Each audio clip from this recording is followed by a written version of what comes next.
出来了就好。走，给你接风洗尘。老刘，我想看看小慧。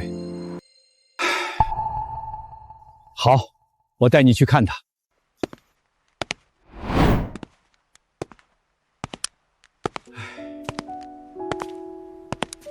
到了。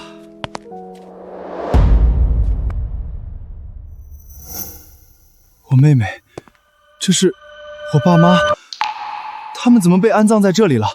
这里不是很贵吗？是很贵啊。哦，这3块公墓的所有权现在是你的，你看看合同。已支付30万元。老刘，谢谢你，我在监狱里学到技术了，这钱我一定还你。要是还不上，我周建民下半辈子给你当牛做马。你别谢我，这好事可不是我干的，我一个赤脚大夫哪有这么多钱？不是你，那是谁？你要谢，就谢他吧。徐小燕，是她？对，就是那个被你抢劫的女人。你入狱以后，她主动找到我，说要帮你好好安葬你妹妹。她安葬好了小慧，又说不能让这苦命的丫头一个人孤零零地待在这儿，就专门派人去了你老家，把你父母的骨灰也一起接了过来，又花了20万买下了你妹妹身边这2块墓地，整整30万啊！你在里面的时候，她不让我告诉你，怕你没了牵挂就不想活了，她让我转告你，好好活着。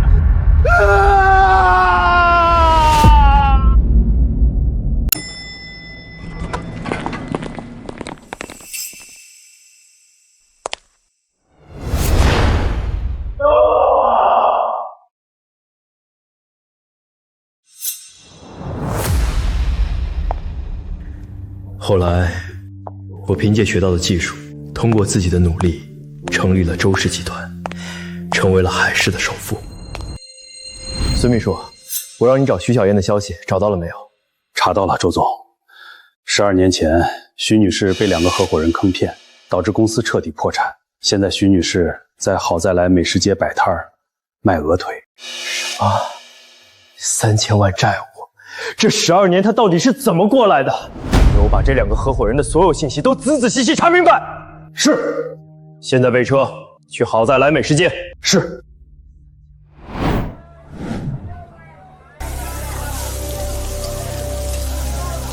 老板娘，你这烤鹅腿好香啊，怎么卖的？31个，今天刚开张，我给您打8折，24就行。这么便宜，给我来一个。好嘞，好嘞，谢谢大姐。住手！谁让你在这儿卖烤鹅腿的？这位大姐，我交了摊位费的，这里不能卖吗？呸！我在这儿卖了10年，你敢抢我家生意？儿子，给他点教训！妈，跟这个贱人废什么话？你们要干什么？贱人，你敢抢老娘的生意？今天不给钱，你休想走出这条街！大姐，做生意讲究公平竞争，我只是想混口饭吃，你怎么能这么不讲道理？呸！道理？在这条街上，老娘就是道理。不给钱，你这生意就别想做。你们太不讲理了，我没钱，就算有，我也不会给你们的。月底还债的日子就要到了，还差好几万。如果今天连这个摊子都保不住，我该怎么活下去？没钱？没钱你在这装什么硬骨头？不给钱，老子现在就掀了你的烂摊子！不要！求求你不要！这是我全部的家当了！不要啊！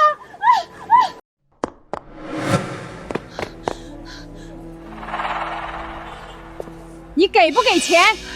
大姐，我真的没钱，我的钱都用来置办这个摊子了。没钱你生意就别做了。我的鹅腿，我的摊子。活该，让你不长眼！你们太过分了，我要报警！给脸不要脸，还敢报警？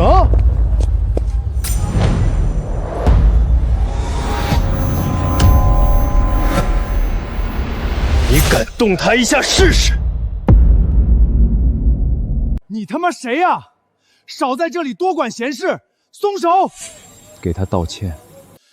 让我道歉？你做梦！老子今天连你一起废了！你给我松手！放开我儿子！你这个杀千刀的！这位先生，谢谢你帮我，但你快放手吧，他们是这一带有名的无赖，别招惹他们，免得连累你。大家快来看啊！欺负人了！欺负我们无依无靠的可怜母子啊！欺负一个弱女子，砸人摊子，抢人手机，这也叫可怜？啊！疼！断了！我道歉，对不起大姐，我错了，我不该砸你摊子。我的手断了，你打伤人，今天不赔医药费，你别想走。对，赔钱！我儿子手断了，至少2万。2万块，在这儿，这是赔你断手的，前提是你的手真的断了。如果是假的，我就让它变成真的。我们报警抓你这个黑社会！喂，110吗？我要报警，在好再来美食街，有人寻衅滋事、敲诈勒索、恶意损坏他人财物。对，请立刻派人过来。想跑？欺负完人就跑，没门儿！母子俩欺负老板娘，一个女人可怜老实，还有没有良心？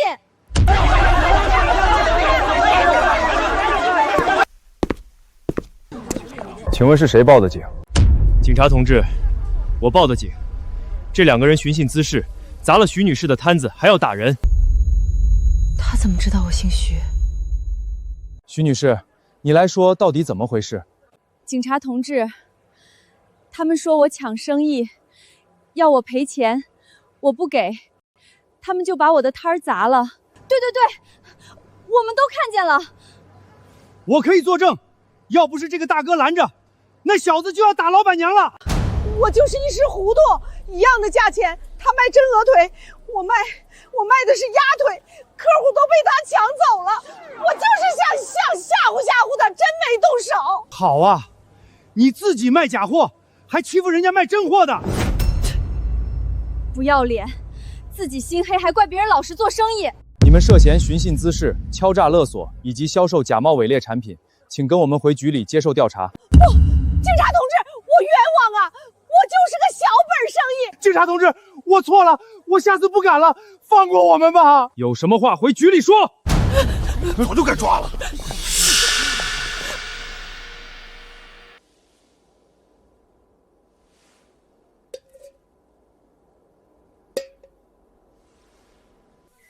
这位先生，今天真的太谢谢你了。我这也没什么拿得出手的东西，明天你来，我给你烤鹅腿，不要钱。谢谢老板，谢谢老板。站住！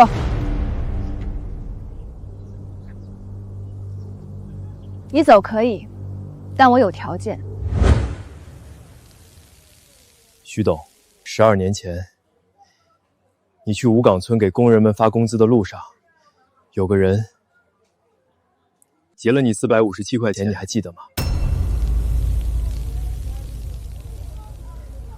你是？徐董，我就是周建民。12年前，在五岗镇外的盘山公路上，我拿着弹簧刀抢了您457块钱。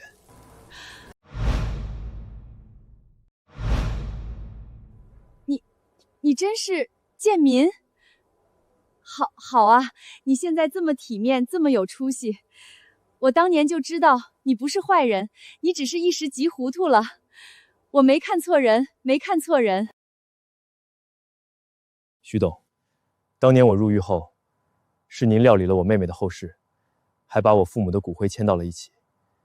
这份恩情，我周建民这辈子都还不清。说什么还不清的？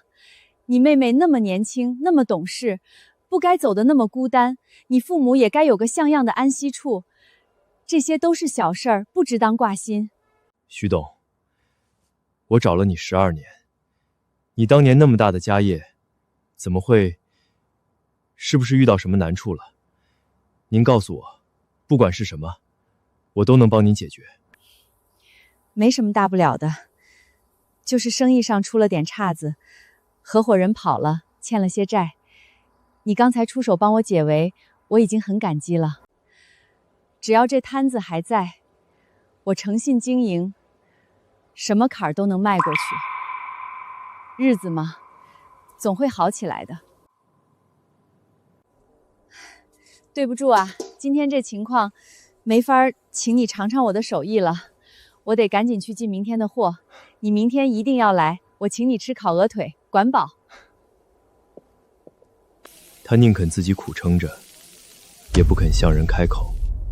既然他不肯要，那我就主动给。立刻在市中心盘个地段最好的店铺，要宽敞，要干净。明天之前给我答复。是周总。另外，徐女士这12年来的经历，我查到了，资料已经发你邮箱。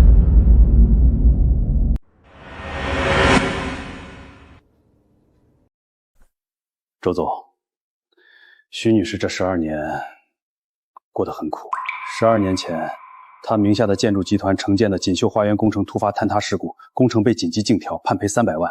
她的2名合伙人李有为和周琦连夜卷走公司最后800万流动资金，消失得无影无踪。徐女士一人扛下了全部债务。这些年，她跑过外卖，凌晨3点还在闯红灯赶单，在火锅店洗过碗，手泡在洗洁精里烂了又烂，去工人新水泥，肩膀磨得血肉模糊。最惨的时候，连桥洞公园长椅都睡过，冬天裹着报纸取暖。但他每个月10号雷打不动往法院账户打钱，12年没有一次逾期。继续查，当年工程好好的，怎么就塌了？那2个人渣给我掘地3尺找出来。是，周总。周总，燕归来那个铺子370万全款拿下，装修设备证照全齐，真就白白送人。白白送人，这远远不够。当年他给我妹妹一口棺材，给我父母一方墓地，给我周建民一条活路，这份恩情我能记一辈子。备车，我现在就要见他。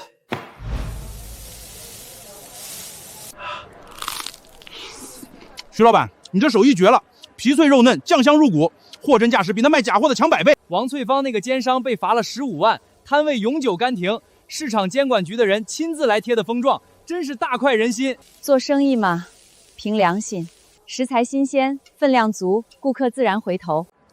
您这良心买卖，往后一定越来越红火。等您开大了，我们可是老主顾，得给打折啊！是啊。哎呦喂，这是谁呀？这不是我以前当大老板的表姐吗？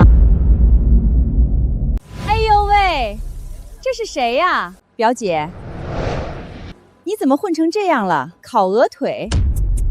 我手上这根手链都够你烤半年了。当年你可是开着奔驰、住着别墅的大老板啊，现在连辆3轮车都要自己蹬。桂芬，好久不见，要不要尝尝烤鹅腿？我请你。我本来不吃这种地摊货的，又不干净又廉价，吃了怕拉肚子。但你这个表姐太可怜了，众叛亲离，负债累累，我照顾照顾你生意。给我烤10个。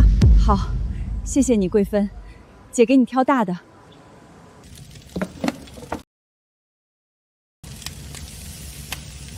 等一下，这个太肥腻，油汪汪的，想腻死我啊！这个又太干瘦，柴的跟树皮似的，喂狗呢。这个颜色发暗，不新鲜吧？这2个大小差这么多，你做生意就这么不讲究？好，姐重新给你挑。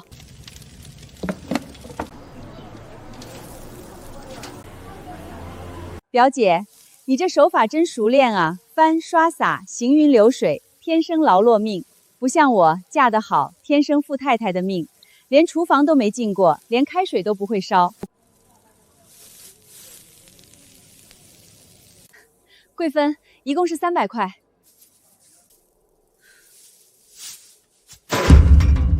这烤的是什么？边缘焦了，里面糊了，重烤，不然我不付钱。桂芬，你要是不满意，应该在中途说清楚的，我会注意调整火候和酱料。你这是在说我这个客人不是了？徐小燕，我看在你是表姐，现在这么可怜的份上照顾你生意，你别给脸不要脸。怎么烤糊了还不让人说？当年你当大老板的时候，不是最会教训人吗？现在落魄了，脾气还这么大。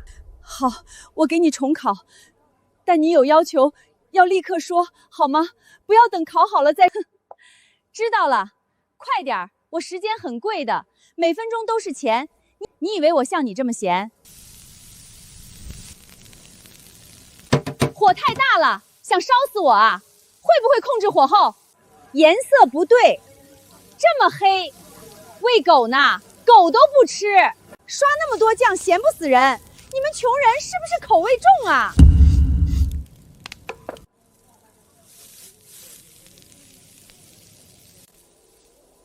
烤好了，桂芬，你检查一下。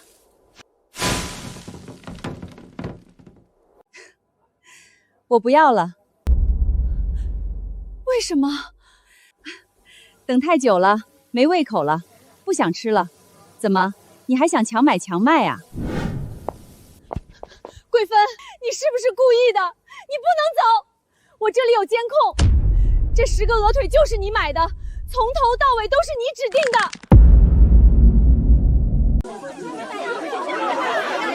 我全程看见了，你就是故意欺负人，哪有让人烤了这么多，挑三拣四半天，最后不买的道理？想赖账啊？欺负老实人算什么本事？就是买不起，别让人家烤这么多啊！人家小本生意，炭火酱料不要钱，烤出来了又不认，耍人呐！你这种客人最缺德。你们懂个屁！徐小燕才不是好东西，她以前是大老板，工程出了事故欠了3000万，老赖一个，跑来卖烤鹅腿，你们敢吃？不怕他偷工减料毒死你们？他连工人的命钱都敢欠，还有什么不敢的？欠3000万，真的假的？难怪来摆摊儿。我不是老赖，我一直在还钱，每个月10号雷打不动，从来没有拖欠过，法院都有记录的。还不上就是老赖。还不上就是老赖，装什么可怜？3000万你烤一辈子鹅腿都还不清，下辈子当牛做马也还不清。谁敢吃啊？他怎么是这种人啊？就是知人知面不知心，以后再也不来他这里。表姐，你要是真有良心，就赶紧把那3000万还上吧，要不说什么都是废话。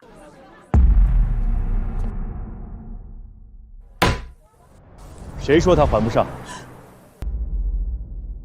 ？3000万，我帮他还了，现在立刻，马上。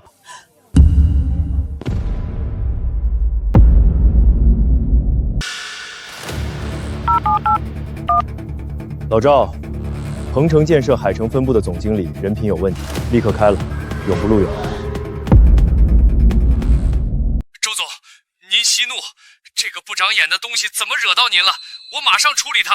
他连自己的老婆都管不好，放任他在外到处惹事咬人，这种人怎么担得起海城分部这么大的摊子？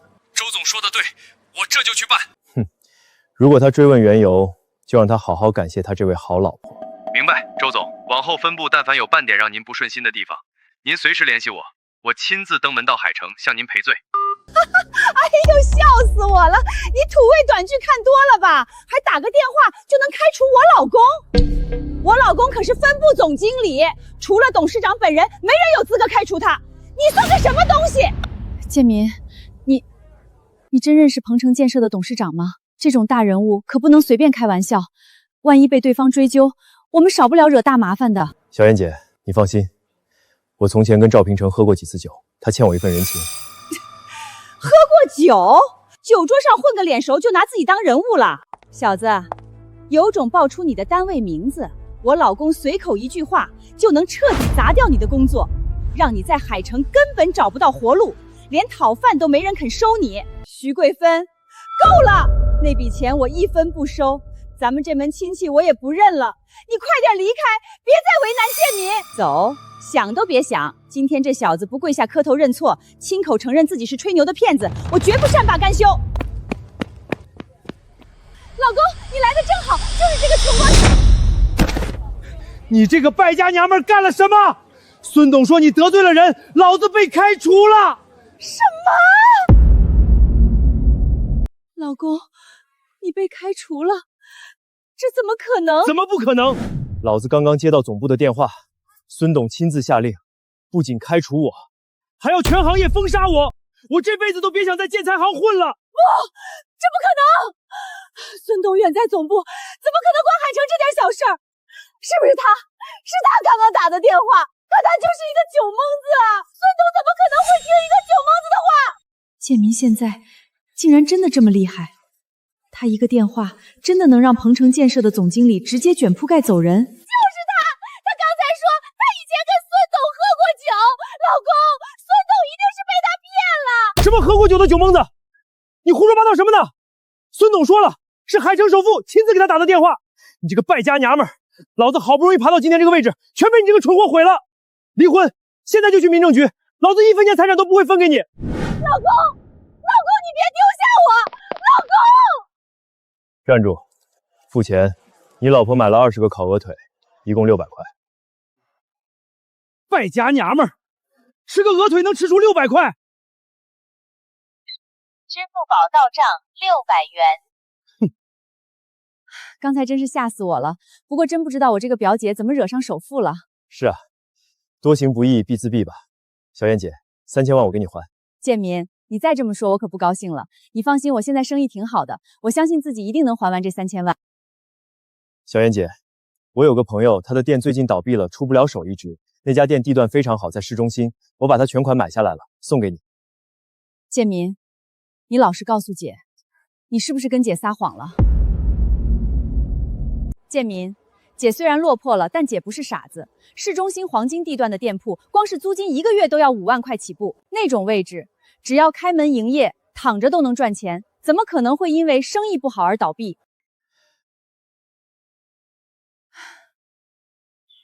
你说这是卖不出去的倒闭店铺，就是想让我心安理得的收下，对不对？小燕姐，我只是想让你过得好一点。建民，你的心意姐领了，你能有今天，姐真的替你高兴。你要是想帮姐，以后多介绍点朋友来照顾姐生意。这个店铺实在太贵重了，姐绝对不能收。小燕姐，这个店你必须收下。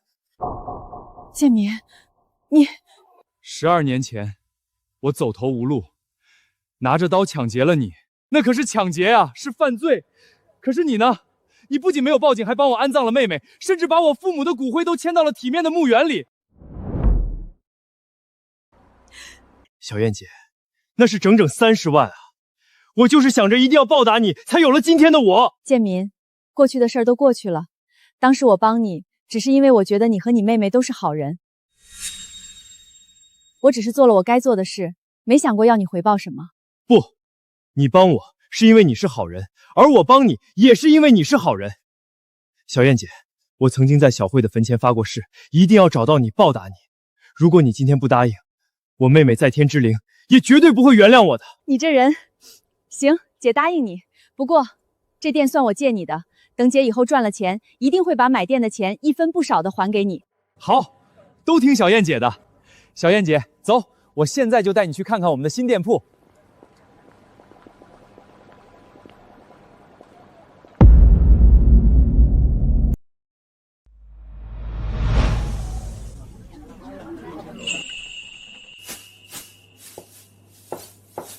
您的烤鹅腿，拿好，慢走。老板娘，你这新店环境真好，味道还是一如以往的绝，以后我们天天来。好嘞，谢谢大家支持。周总，当年坑害徐女士的那2个合伙人终于找到了。建民，是不是公司有急事儿？快去忙吧，姐这儿现在完全能忙得过来。好，小燕姐，那我先回一趟公司，有什么事儿随时给我打电话。快去吧。周总，查清楚了，这2个合伙人叫李有为和张红梅。张红梅表面上和徐女士姐妹相称，暗地里却早就和李有为勾结在了一起。她瞒着徐女士，纵容李有为在锦绣花园工程中严重偷工减料，这才导致了坍塌事故。然后呢？事故发生后，徐女士为了不让工人们流落街头，担下了全部责任。而这2个畜生，却连夜卷走了公司账上最后的800万流动资金，直接人间蒸发。他们现在在哪儿？这2个人隐姓埋名躲了几年，如今改头换面，成立了一家叫宏盛建设的新公司。最近拉拢到了海城老牌巨头王立光、王董的3亿投资。明天就是宏盛建设宣布上市的庆功宴，他们给海城所有名流都发了请帖，这张发到了我们周氏。以前这种体量的小公司，我们连看都不会看一眼。上市，凭着别人的血汗钱，他们也配上市？明天的庆功宴，我亲自去。是，我这就安排车。另外，去给小燕姐准备一套最名贵的晚礼服。明天的宴会，我要带她一起去。红梅，天大的好消息！周氏集团的周董居然亲自接了我们的上市邀请函，明天他会准时出席。真的？那可是周建明啊，海城首富，咱们这回是真的要平步青云了。王立光的3亿投资算什么？只要搭上周董这艘万吨巨轮，咱们宏盛建设就是海城下一个巨头。说起来，真是风水轮流转。听说徐小燕那个蠢货，现在在美食街卖烤鹅腿呢，穷得连房租都快交不起了。当年要不是你聪明，为了多赚点，让我偷工减料，省下大笔材料费，咱们哪来的启动资金？那桥梁坍塌了，他居然主动把罪责全担了，到现在还在还产，真是蠢到家了。他不蠢，怎么显出咱们聪明？明天可是咱们的大日子，不如咱们去他的宴归来订100个烤鹅腿，让他亲自送过来。我倒要看看他看到咱们如今的身份会是什么精彩的表情。哈哈哈，红梅，还是你损，就这么办。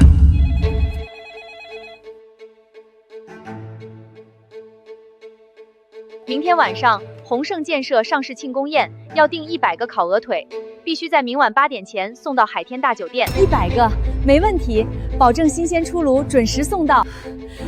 太好了，100个鹅腿，这可是一笔大单子，这下又离还清当年的债近了一步。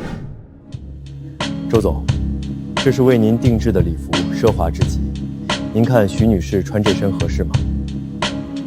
不错，配得上她。小燕姐，你等会儿有空吗？我想邀请你陪我出席一个宴会。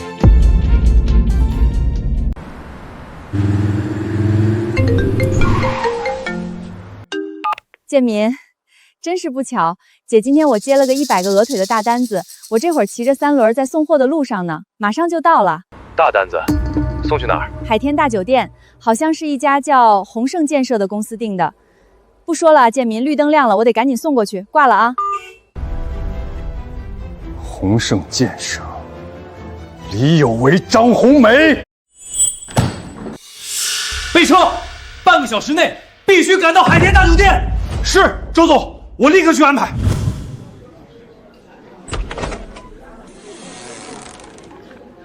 你好，宏盛建设订的100个烤鹅腿送到了。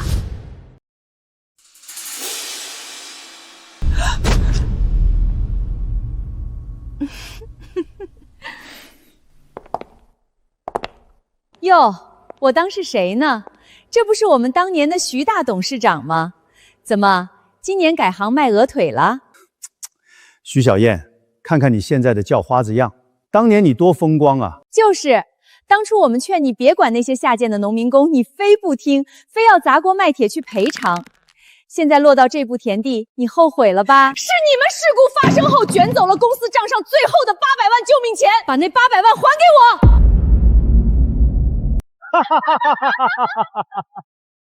缺钱是吧？想要回那800万，可以啊。这100个鹅腿，你现在当着老子的面，1个小时内全部吃完，只要你吃得下，老子立刻还你800万。哟喂，你别太过分了。哟，徐小燕，这怎么能叫过分呢？这不是你急需的救命钱吗？我们有为明明是在帮你，你怎么不识好歹啊？你到底还要不要那800万了？徐董，下个月的赔偿款什么时候能打过来呀？家里实在揭不开锅了。我爸爸的一辈子都被你毁了，我的人生也被你毁了，你拿什么赔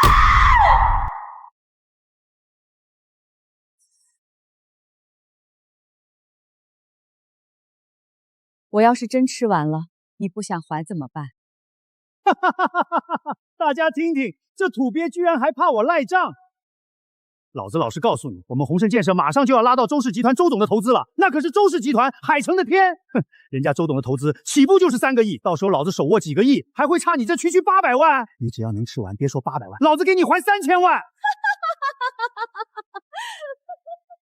好，我吃。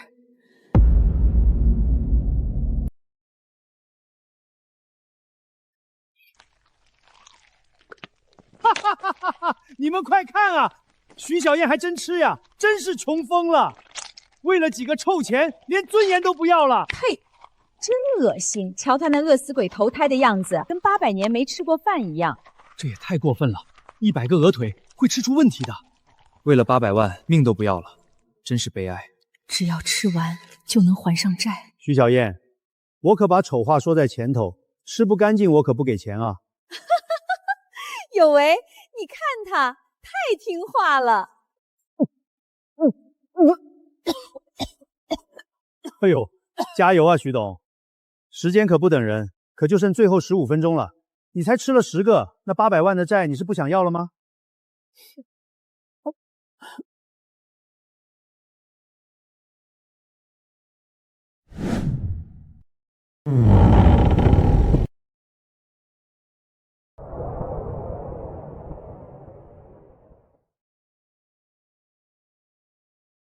周建民的恩人，你们也敢这么对待？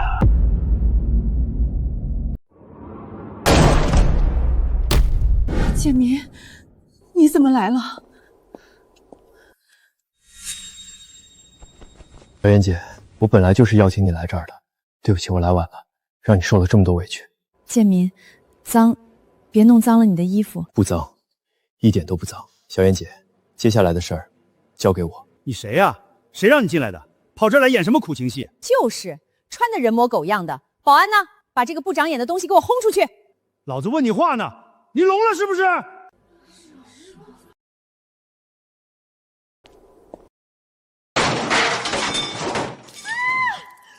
高定礼服！混账！你他妈到底是谁？知道老子是谁吗？你是不是不想活了？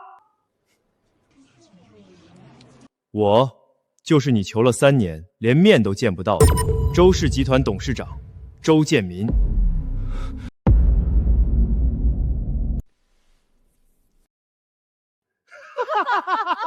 你说你是周氏集团的周总周建民？你要是周建民，老子今天就是天王老子！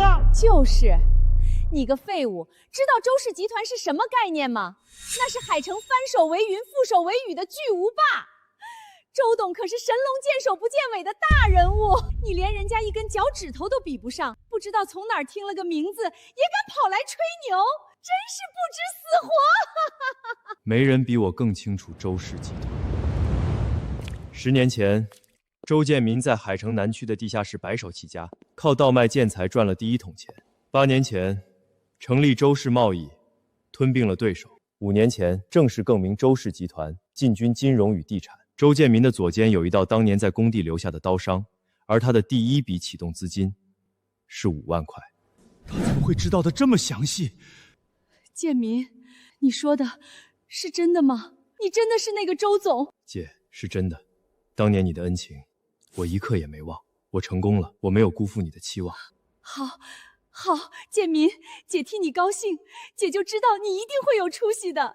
随便在网上查点资料就想跑来骗老子，你算个什么东西？老子不管你是什么东西，你掀了老子的桌子，弄脏了老子的西装，现在立刻给老子弄干净，否则今天你们谁也别想走出这个门。擦干净，好啊。放开！现在干净了吗？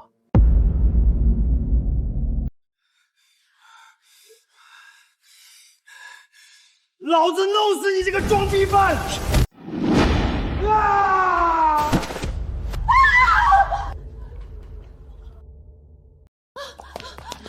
有为，你没事吧？好，徐小燕，老子早就查清楚你那个破烤鹅腿店在哪儿了。只要老子一声令下，明天就能让你的破店彻底倒闭，让你在海城连要饭的位置都没有。李有为，你简直无耻透顶！当年你卷走800万，害了那么多工人，你现在的一切都是踩着别人的血汗得来的，你根本不配拥有现在的一切。想让小燕姐的店倒闭，你恐怕没有这个机会了。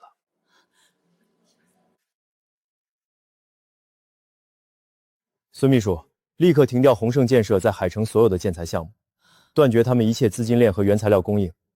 半分钟内，我要看到结果。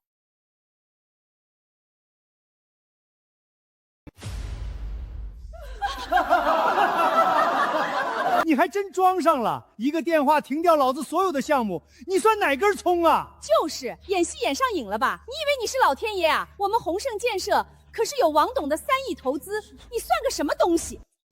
这男的也太能装了，为了给一个卖鹅腿的撑腰，连周董都敢冒充，真是虚荣丢人。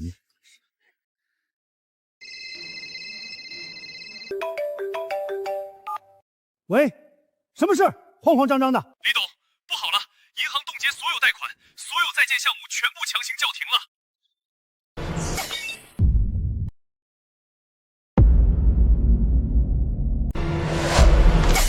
有为，你怎么了？电话里说什么了？什么项目被叫停了？怎么，现在信了吗？信你妈个头！你少在这里装神弄鬼，老子知道了，肯定是你一个鳖孙在背后搞鬼。对，肯定是他打了什么市长热线或者举报电话，故意捏造事实，弄黄了咱们的项目。有为，他就是个臭卖鹅腿找来的托，他哪有那么大的本事？好啊，你们这对狗男女敢阴老子！你们以为打个举报电话就能扳倒我？做梦！老子现在就告诉王总，这项目可是王总亲自看好的。王总在海城是什么地位，不用我多说吧？只要王总一句话，你们那个破举报根本不管用。就是。等王总知道了，你们敢动他的蛋糕，绝对让你们俩吃不了兜着走，在海城连要饭的地方都没有。没想到老王现在竟然这么没眼光了，什么阿猫阿狗的垃圾项目也敢投。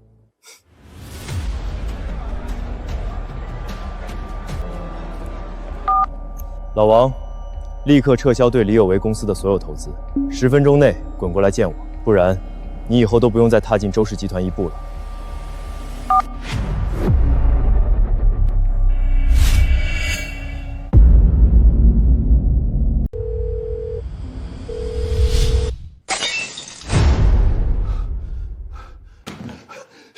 是，周总您息怒，我马上到，马上到。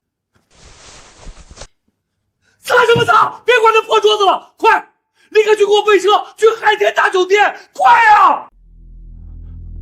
王总，现在是早高峰，海天大酒店在市中心，路上堵得水泄不通啊！10分钟肯定过不去啊！过不去也得过，堵车那就骑车，骑自行车，骑电动车，实在不行就给我调直升飞机。周总生气了，你知不知道？那就是天塌下来了，就是飞，我今天也得在10分钟内飞过去。你给我想办法，想不出办法你也别干了。是，王总您别急，我立刻去安排，立刻去。还有，把对李有为那个黄八蛋的投资全都给我撤了，1分钱都不许留。李有为这个不长眼的畜生，自己找死就算了，竟然敢惹周总，敢惹周氏集团，我看他是活得不耐烦了。立刻去办！是，王总。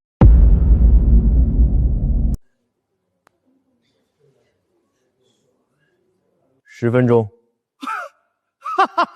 哎呦我的妈呀！10分钟，你这戏演的也太全套了吧，笑死老子了！有为，你看看他那个死出，还老王，还滚过来见我，这土包子是连王总是男是女都没敢搞清楚吧？小伙子，装逼也不看看地方，你算哪根葱，敢这么使唤王总？就是。随便拿个破手机拨个号，真把自己当周氏集团董事长了，真是不嫌丢人。小子，你以为找个人演双簧就能吓住老子？你今天要是能把王总叫来，老子当场把这桌子啃了。记住你现在说的话。你他妈还敢动手！建民，他们说的有鼻子有眼的那个王总，你到底有没有把握？要不咱们还是快走吧，姐真怕连累你。小燕姐，别怕，今天接下来的事儿全都交给我，你只管站在这儿看戏，信我。哎呦，还看戏呢？我看你们一会儿怎么收场。保安呢？保安死哪儿去了？把这俩闹事的给我！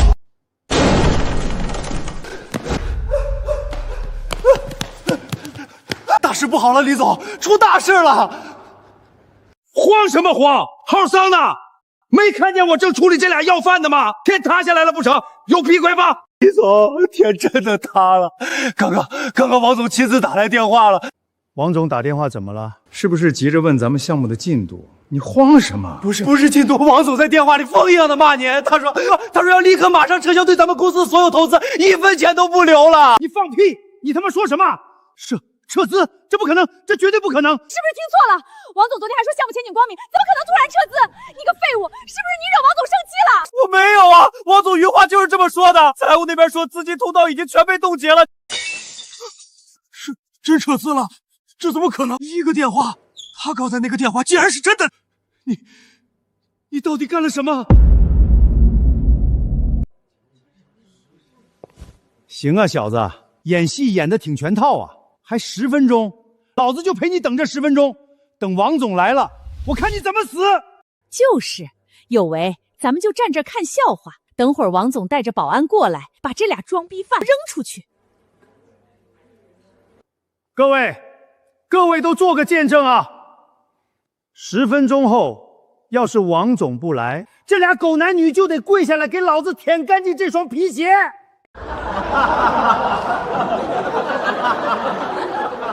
这小伙子也是为了给一个卖鹅腿的撑腰，连命都不要了。等着看好戏吧，等会儿王总真来了，怕是直接叫警察了。建民，姐不怕丢人，姐就怕连累你。要是王总不来，你……小燕姐，信我。哎呦，还有2分钟呢，周大董事长，您的王总怎么还没飞过来啊？有为，说不定人家王总正骑共享单车呢。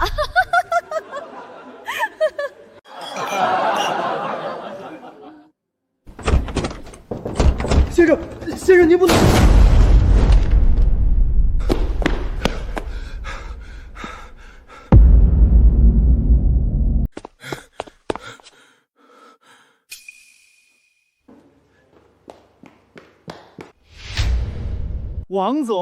王总您来了，您来的正好。王总，就是这俩废物，一个卖鹅腿的，不知道从哪找来的托，在这儿冒充周氏集团的周总，还恶意举报咱们的项目。王总您放心，我马上收拾他，让他滚出海城，不让他滚出整个海市，我这就让保安。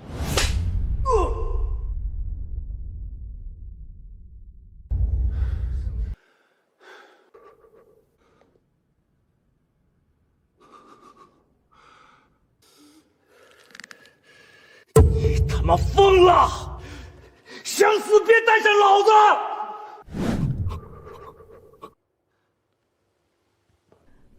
周总，我来了。对不起，周总，我跟这个蠢蛋一点关系都没有。投资我全都停了，1分不留。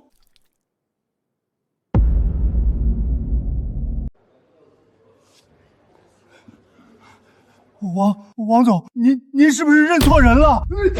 他就是个臭卖烤鹅腿的，我查过的，他在美食街帮那个贱女人推车，他怎么可能是周总？王总，你看清楚啊！我认你妈的人！周总，我跟着干了12年，他左肩那道刀疤，我怎么可能认错？当年在工地是我亲手给他包的扎。你他妈作死！居然敢惹周总！从今天起，别想在海市混了，老子第一个封杀你，全行业封杀！周总，我错了，我永远不识泰山，您大人不计小人过。周总，您放我一条生路，那800万不1000万，我马上还给徐小云，不2000万，我加倍。对，我们马上还，求您高抬贵手。你们当初卷款跑路的时候，想过给徐小燕留一条生路吗？那时候我们也是没办法，公司账上没钱了，我们不走也……那你们为多赚点钱偷工减料呢，也是不得已。出了事故让徐小燕给你们背锅的时候，你们想过给她留一条生路吗？什么？建民，你说什么？当年的事不是意外吗？我一直以为是我监管不力，是我害了那些工人。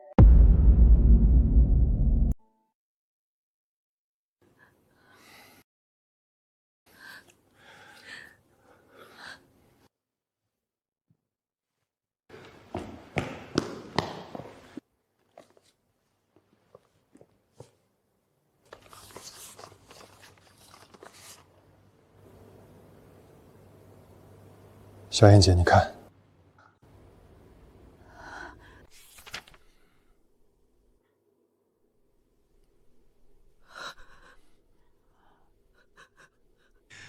不是意外，是张后门为了让男朋友李有为多赚钱，故意偷换了劣质材料。那些钢筋、水泥全是废品站收来的翻新货。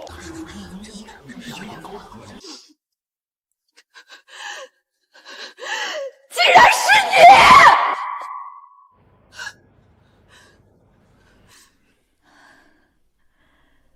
是我又怎么样？张红梅，你是我最好的闺蜜，我把你当亲妹妹，我是信任你才让你去订材料的。你不知道偷换劣质材料是会害死人的吗？那些工人，他们有家有口，他们信任我，信任我们公司。我就是想让有为多赚点钱，我有什么错？我跟你说过的，让你用点不好的材料，省下来的钱大家分。你非要用好的，非要当什么圣人，是你自己蠢，是你自己非要种好人。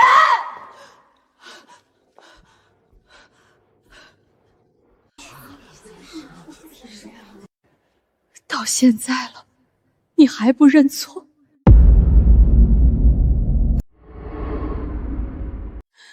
那是人命关天的项目，你就为了多赚点钱，你连人命都不顾了。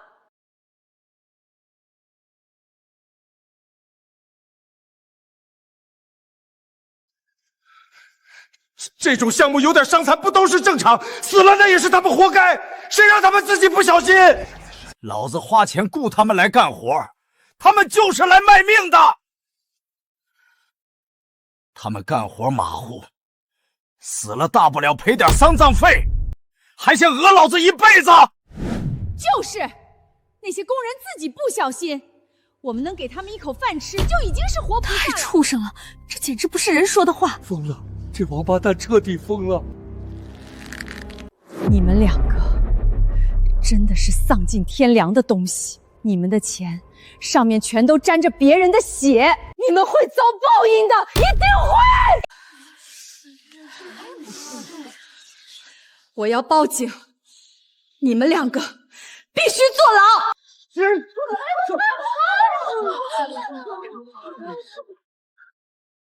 徐小燕，你不能！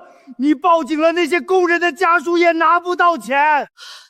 小燕儿，我们错了，我们把钱都给你，都给你啊！你们不是知道错了，你们只是知道怕了。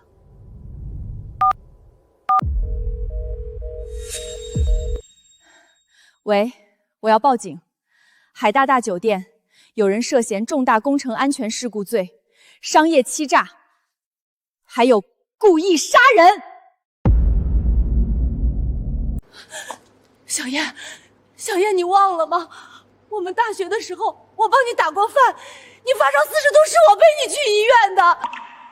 你说过我是你最好的姐妹，你说过的，你不能这样对我。就这一次，就放过我这一次。闺蜜？你偷换材料的时候想过我是你闺蜜吗？你卷款跑路，留我一个人面对那些工人家属的时候想过我是你闺蜜吗？你让我背锅，让我整夜做噩梦，让我以为是我害死了人。你让我自责了一辈子的时候，你想过吗？徐小燕，你以为你赢了？那些工人家属能给你什么好处？我给你钱3000万、5000万，你放我走！晚了，这些话，你们留着去跟那些工人说，去跟那个被钢筋穿透肺、一辈子只能插着管子呼吸的老周说，去跟那个水泥坍塌砸断腿、女儿辍学打工的小刘说。谁报的警？是我，警察同志，这2个人李有为、张红梅涉嫌重大工程安全事故、商业欺诈、故意杀人。警官，这是周氏集团法务部调查取证的全部材料。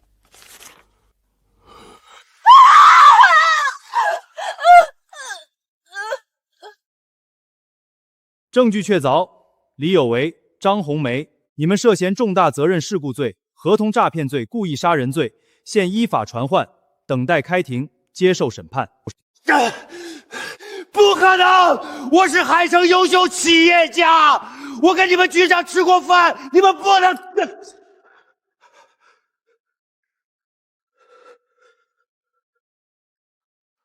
不会的，有为说过没事的，他说过打点好了的。徐小燕，你不得好死！你不得好死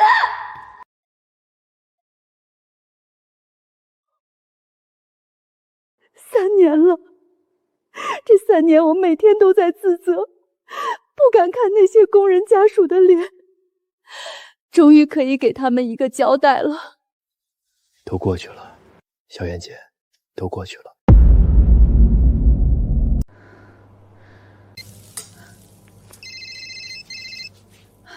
喂，小燕烤鹅腿。请问是徐小燕女士吗？我是，请问有什么事儿吗？我是周总为您安排的代理律师，现正式告知您，宏盛建设集团有限公司已被依法全面关停。法定代表人李永为、财务夫人张红梅涉嫌多项刑事犯罪，已被检察机关批准逮捕。涉案资产现已进入强制清算程序，优先用于清偿拖欠农民工工资及工伤赔偿款项。您作为原工程监理方，当年被恶意转嫁的债务关系，经再审裁定已全部撤销。您的个人征信3日内恢复。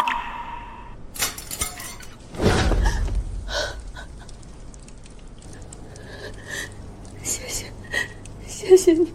不客气，徐女士，这是我应该做的，也是多亏您方提供的证据完善。这12年辛苦了。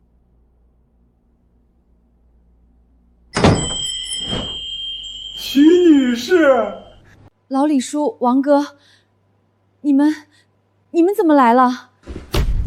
哎呀，你们这是干什么？快起来！老李叔，你们快起来呀！徐老板，我们今天是特意来给你磕头赔罪，也是来谢恩的呀。今天一早，法院把李有为和张红梅那2个畜生的钱强制执行了。徐老板，这些年是我们错怪你了。你一个人顶着破产的黑锅，到处打零工、卖烤鹅还我们的债，现在还帮我们揪出了罪魁祸首。可我们以前还天天堵着门骂你，逼你还钱，我们真不是人啊！对不起。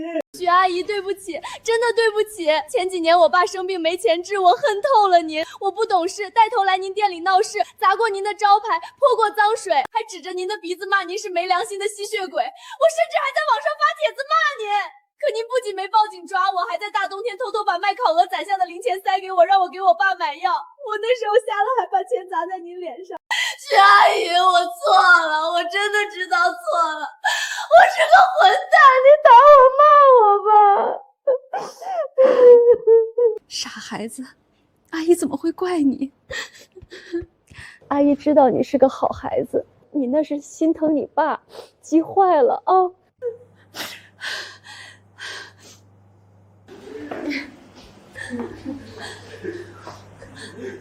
别说傻话了。当年要不是因为我的公司，大家也不会受这么多苦。我拼命打工还钱，都是我该做的。只要你们的血汗钱能拿回来，大家以后的日子能好好过，我这12年就没白熬。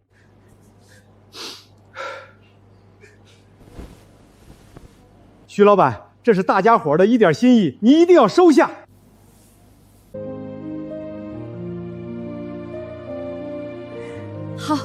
好，我收下，谢谢大家。这下好了，咱们所有人的苦日子都熬到头了。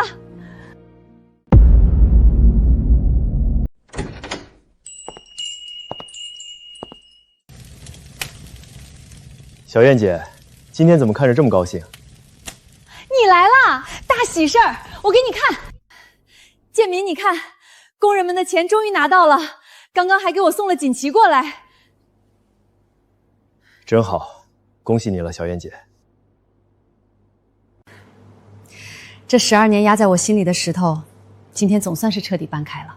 小燕姐，苦日子都过去，以后只会越来越好。接下来我会调动周氏集团的资源，帮你继续把这烤鹅的事业做大，打通全国供应链，开连锁店，把它做成全国知名的品牌。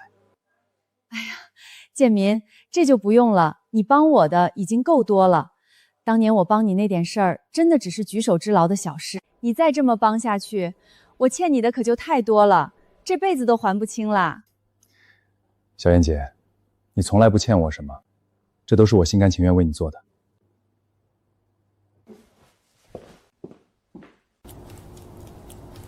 来吧，今天我也来搭把手，帮你烤鹅腿。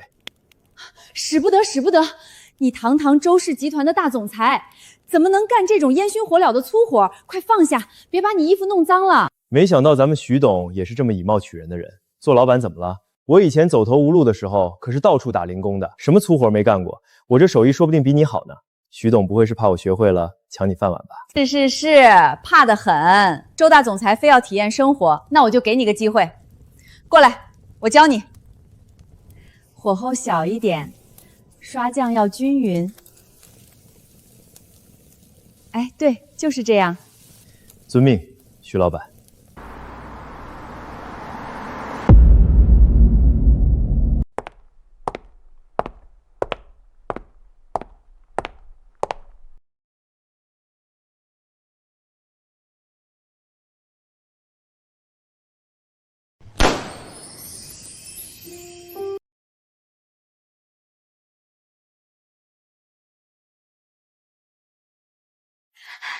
爸妈，恭喜你们修成正果，新婚快乐！你这孩子都多大的人了，还这么调皮。爸，徐妈，新婚快乐！爸，15年前您把我们3个孤儿带回家，悉心栽培我们长大。这15年，您既当爹又当妈，现在终于能和徐妈早一起，有个知冷知热的伴儿，我们真的是太高兴了。是啊，虽然我们早就叫徐阿姨妈妈了，但是现在我们总算是真正的一家人了。对了，我们给二老准备的丰厚新婚贺礼已经提前派人送回家了，希望你们喜欢。好，你们的心意，爸和你们徐妈都收到了。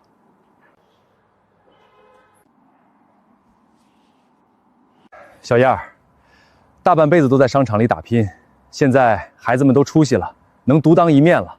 我决定，咱们正式退休，把商界的所有工作都交给她们姐妹3个打理。我带你环游世界，安度余生。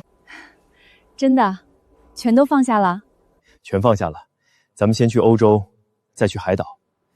不过小燕，我想先回一趟老家。老家？马上就是我表叔周德顺的60大寿了。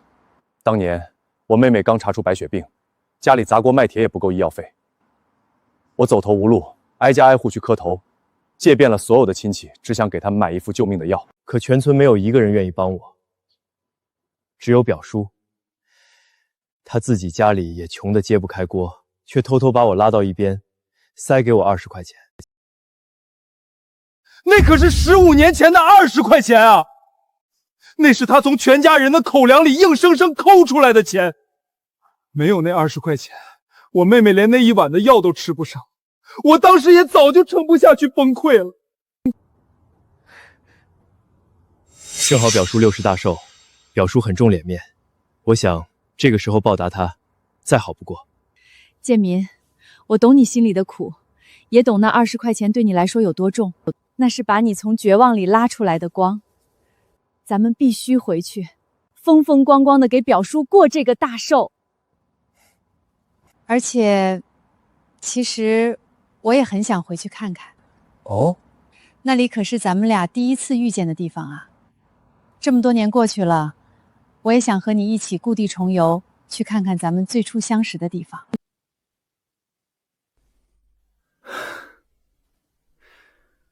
谢谢你，小燕，谢谢你这么懂我，也谢谢你愿意陪我回去。一家人说什么谢？走，给表叔准备点见面礼。爸妈上车，我送你们过去。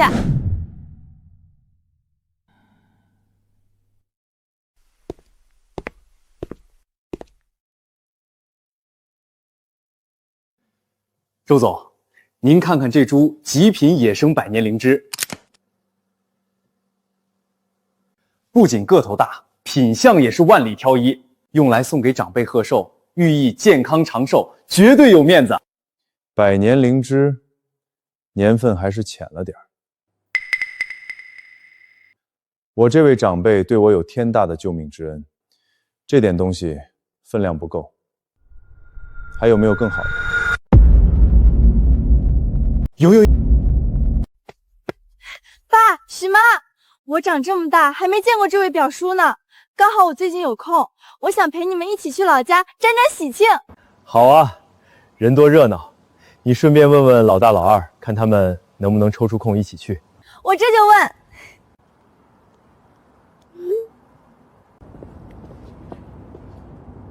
爸姐，我和老二手头还有最后一项重要工作在收尾，暂时无法和你们同行出发了。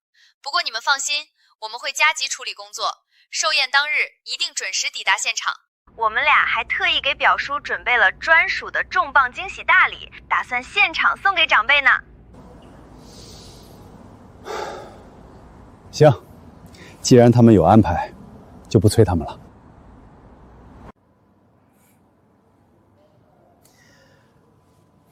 走，咱们一家3口先回家收拾几件简单的行李，低调启程，回乡。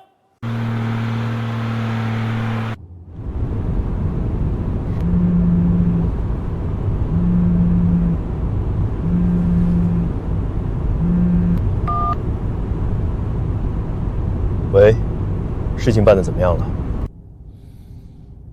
周总，您吩咐的灵湖别墅和融资公司都已经过户，准备妥当了。另外，您让我去查表叔家最近有没有什么难处，我查清楚了。说，他们遇到什么麻烦了？周耀宗的女儿周雅文最近正在申请国外的大学，但因为家庭资质差了一点，一直拿不到意大利顶尖商学院的录取通知书。小姑娘正因为这事儿在家里闹脾气。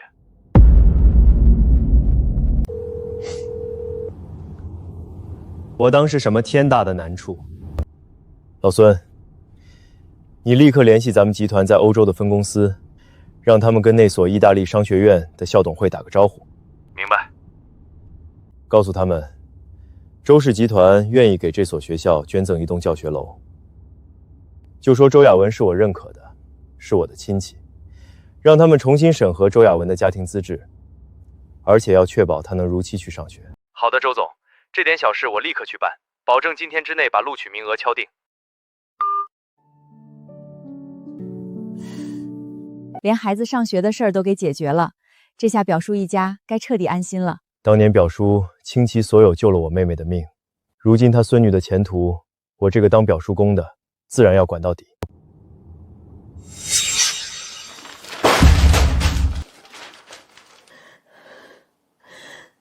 我不管，我同学他们都拿到 offer 了，就我没有。我申请了很久都没通过，中介说可以帮我包装简历，我就能进那个意大利商学院。爷爷，你把养老钱拿出来给我交申请费好不好？文文啊，爷爷那点棺材本早就给你爸做生意赔光了，现在家里哪还能拿得出20万呢？你一天天就知道跟那些富二代攀比，你要是自己争气点，成绩考好点，用得着花这冤枉钱找什么中介吗？你怪我？你要是有本事，像别人的爸爸那样有钱有势，我用得着在这里低三下四求人吗？你个逆子！我今天非抽你不可！周耀祖，你自己没本事赚钱，供不起闺女读书，现在反倒怪起孩子不努力了。你要是个男人，就出去借钱，把闺女的前途给铺上，少在家里耍威风。你们简直是不可理喻，慈母多败儿。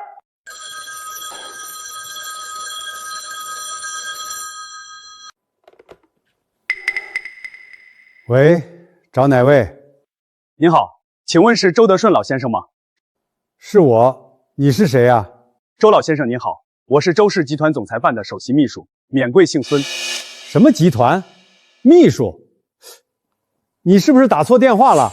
我们家不买保险啊。您没听错，我今天致电，是受我们周氏集团周总的亲自委托，向您转达他的安排。为了报答您当年的恩情，周总已经全款买下了一套环境绝佳、配套齐全的临湖独栋精装别墅，以及一家资质齐全、稳定盈利的正规持牌融资公司。这2份总价值过亿的资产，现已全部无偿赠与到您的名下，随时可以拎包入住和接手运营。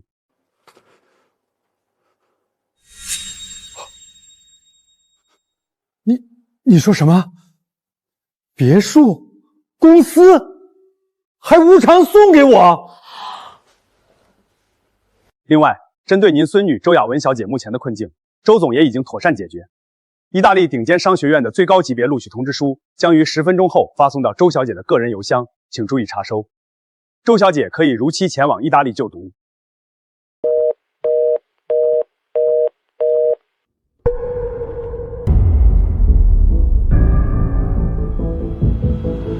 什么？收到了。爷爷，爸，真的是意大利商学院的录取通知书，全额奖学金，下个月就让我去报到。我的老天爷啊！连国外名校的入学资格都能一句话搞定，那上亿的别墅和公司肯定也是真的。爸，咱们家这是要一步登天了啊！顶级大老板给咱们送钱送房，咱们以后就是十里八乡最大的豪门了，彻底飞黄腾达了。等等，这顶级大老板非亲非故的，凭什么突然给咱们家砸这么多钱？又是送上亿的别墅公司，又是解决文文上学的。哎呀，这还用想吗？上亿的房产、车子和公司，这分明就是天价的彩礼和嫁妆啊！肯定是大老板家的公子和千金，同时看上咱们家文文和昊天了。妈，您这么一说，我倒想起来了。前2天我去市里，听人说有个开着劳斯莱斯的中年男人在到处打听咱们家的消息，还专门仔细打听了我和我哥的情况。对上了，这下全都对上了，绝对是这样，错不了。大老板亲自出马摸底，送来天价彩礼和嫁妆，这是上赶着要跟咱们老周家结亲啊！秀梅，你赶紧给昊天打电话，告诉他这个天大的好消息，让他赶紧回来。咱们老周家马上就要跟大老板做双重亲家了，借着这个势头，咱们必须得给我爹好好庆祝这个60大寿。对，我这就联系昊天。有这种一步登天的大好事，必须让他赶紧回来，准备迎娶大老板千金。好啊！我就说咱们老周家的孙子孙女儿都是人中龙凤，天生的富贵命。老天开眼啊！本来我这60大寿只打算摆2桌素菜随便对付一下，现在绝对不行，咱们马上就要成大老板的亲家了，必须大办特办。对，我要包下村里最大的工地，摆上100桌流水席，请最好的戏班子，把全村人还有以前看不起咱们的亲戚全叫来，我要让他们亲眼看看咱们老周家要发达了。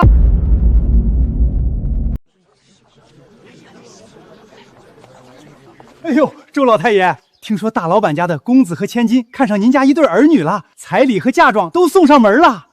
这是我珍藏的茅台，特意拿来给您贺寿，沾沾喜气啊。德顺叔，以前为了那半米宰几地跟您吵架，是我有眼不识泰山。这猪肉您收下，以后您孙子孙女有出息了，咱们村都跟着您沾光。放那儿吧，明天就是我的大寿，那位神秘的亲家说不定要亲自来给我贺寿，顺便把这门双喜临门的亲事定下来。你们明天都穿精神点，可别在人家面前丢了咱们老周家的脸。那是。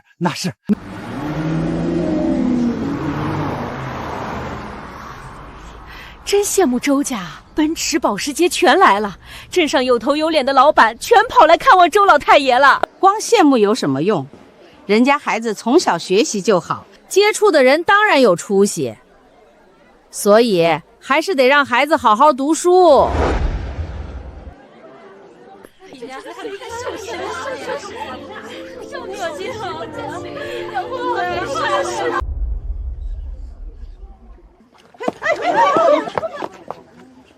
哟，我当是谁呢？这不是我那个当年连妹妹看病钱都拿不出来的前男友周建民吗？苏秀梅，你怎么会在这儿？怎么，很意外吗？不怕告诉你，我现在可是这家的儿媳妇，耀宗明媒正娶的老婆。哎呦，我现在真是庆幸，还好当时我果断甩了你。要是跟着你，12年都过不上好日子，混成你现在这样，我不如直接一头撞死算。这位女士，请你说话放尊重一点。过去的事情已经过去了，我们今天只是来给表叔贺寿的，不是来听你冷嘲热讽的。哟，你就是他老婆啊？难怪呢，什么锅配什么盖儿，穿成这样。周建民，你是多不上进，才混成现在这样啊？连身像样的衣服都没给你老婆买。听说我们家今天办大寿，马上要有大老板来下聘礼，你们是不是闻着味儿就跑来打秋风，蹭吃蹭喝了？我告诉你们，今天来我们家赴宴的全都是有头有脸的大老板，你们这种自己不上进的懒，连踏上这红地毯的资格都没有，赶紧给我滚！别在这儿弄脏了我们家亲家的眼。秀梅，今天是你公公60大寿，我只为报当年表叔的恩情而来，不想闹事，请让我们进去。哎呀，秀梅啊，大喜的日子，吵吵闹闹的成何体统？建民既然大老远来了，那就是客嘛。表叔，祝您60大寿生日快乐，福寿安康。行了，耀宗啊，带你大表哥去后面找个位置坐下吧，别在前头堵着道了。今天我是特意来报恩贺寿的，看在当年那20块钱救命恩情的份上，这些轻视与刁难，我不必计较这么多。好，那我们先过去。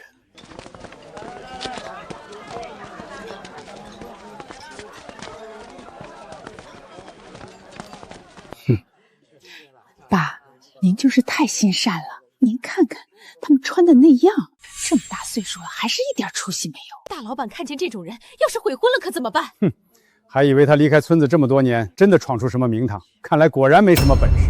放心吧，我让耀宗把他带到最角落去了。等大老板一到，就赶紧找个借口把他打发走，绝不能让他在这儿丢了咱们老周家的脸。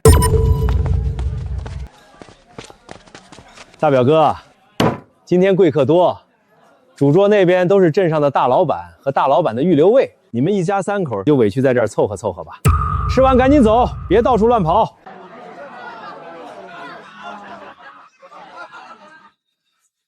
原来这就是我记了15年的恩人。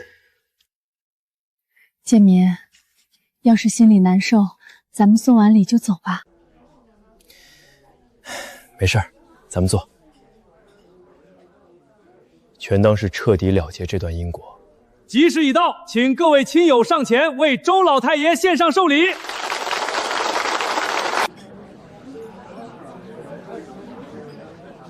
表叔，当年您借我20元救命之恩，建民没齿难忘。今日您60大寿，建民特备一株极品千年野山参，祝您福寿安康。献礼环节正式开始，请各位亲友上前为周老太爷贺寿。德顺叔，这是我特意托人买的2瓶飞天茅台，祝您寿比南山。好，放旁边吧。老太爷，这是一对千足金寿桃，小小薄礼，祝您福如东海。哎呀，太破费了，太破费了！哎，姚总，赶紧收下，妥善放好。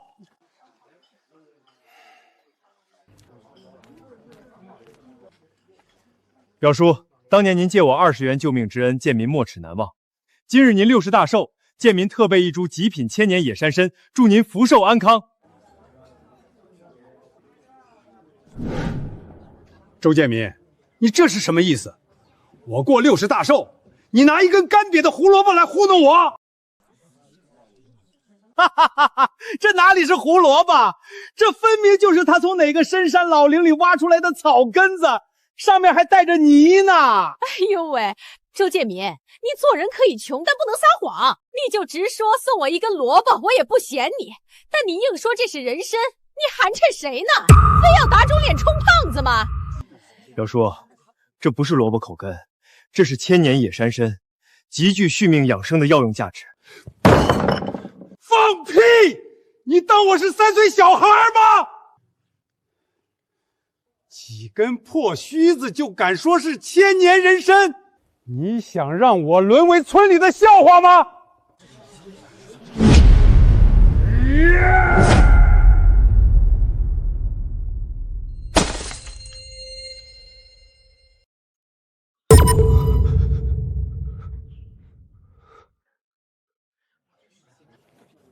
赶紧把这破烂玩意儿扫出去！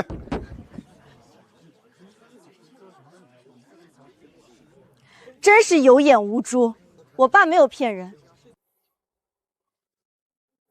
哼，今天我就让你们这几个没见过世面的骗子好好开开眼，让你们看看什么才是真正的绝世珍宝。姚总，把我的宝贝请上来。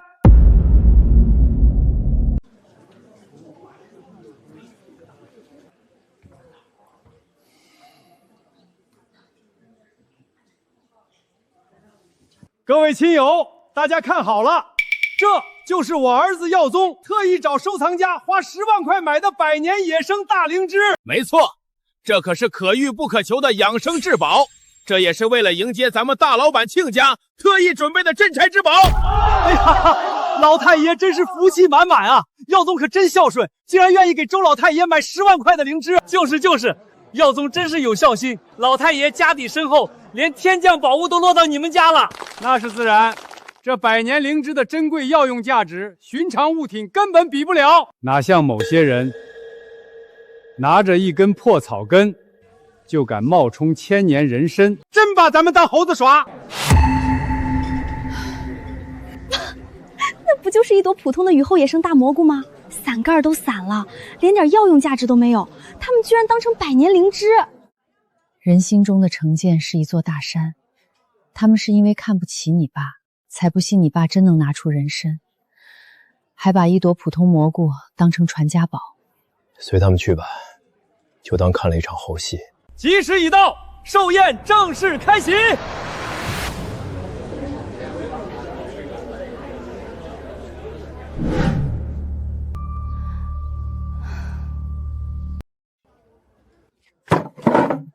爸妈，他们实在太欺负人了。我们从来没有骗人，真的带了千年人参贺寿，凭什么把我们当成骗子，百般羞辱？我去找他们理论清楚。玲玲，坐下。今天这顿饭吃完，我们与周家的恩情纠葛就彻底一笔勾销，再无瓜葛。犯不上为了几口吃的跟他们置气。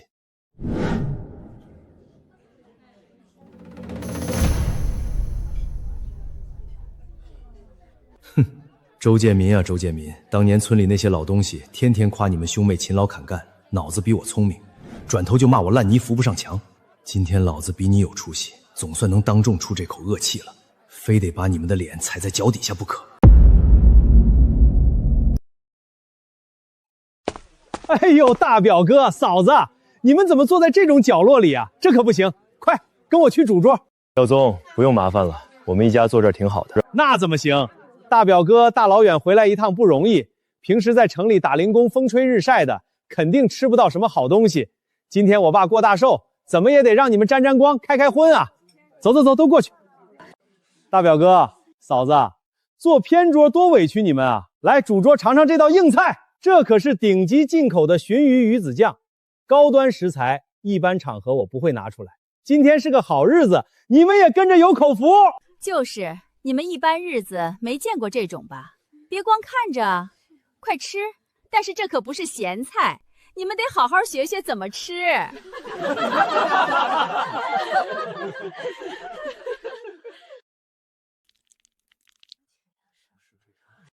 吃顶级鱼子酱最忌讳用金属餐具，会破坏它原本的鲜味。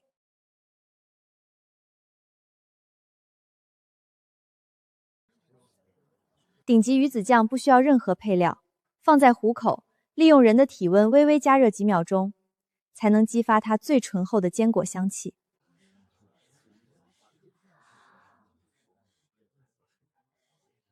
品质勉强算得上贝拉嘎级别，可惜你们冰镇的温度不对，破坏了口感，腥味重了点。这怎么可能？他们一家这么没出息不上进，怎么会懂这些？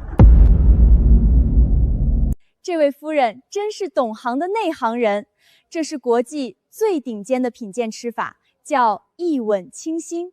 这位小姐肯定学得多，懂得多。哎呦，原来是这么回事儿！我说老周家这亲戚怎么举手投足跟咱们不一样啊？连这么冷门的吃法都知道，这底蕴远超常人啊！耀总，你这就不地道了啊！自己跟风买高端食材，压根儿不懂真正的吃法，还跑去笑话人家懂行的，这下踢到铁板了吧？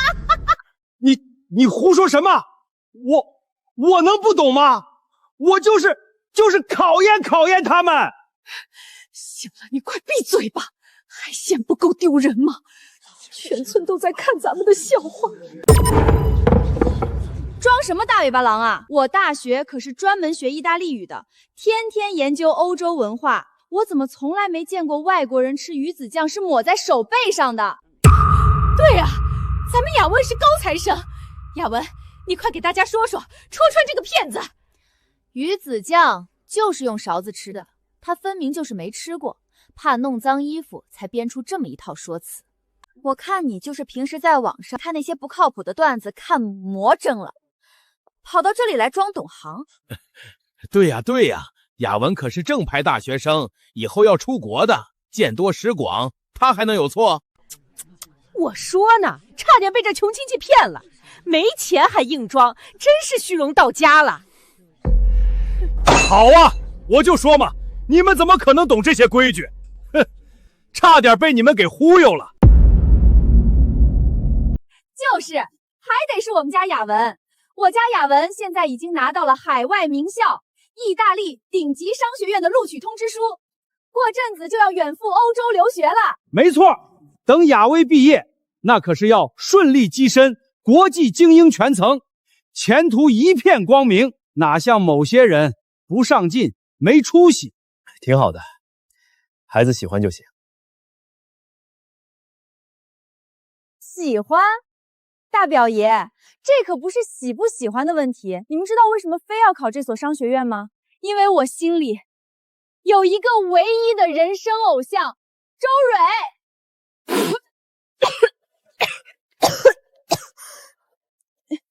你说你的偶像是谁？周蕊。琳琳，当心点喝。听你表姐继续说，她这偶像确实挺厉害的。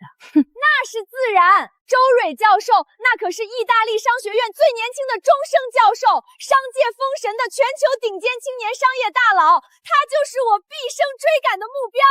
我出国留学就是为了追随他的脚步，未来成为像他一样叱咤商界的顶级精英。哎呀，听着就了不得啊！能在外国当教授当大佬，雅文以后肯定也是个了不起的大人物。耀宗啊，你们家可是飞出金凤凰了，以后雅文成了国际精英，可别忘了提携咱们这乡亲啊！好说好说，只要大家别学某些不知好歹的人就行。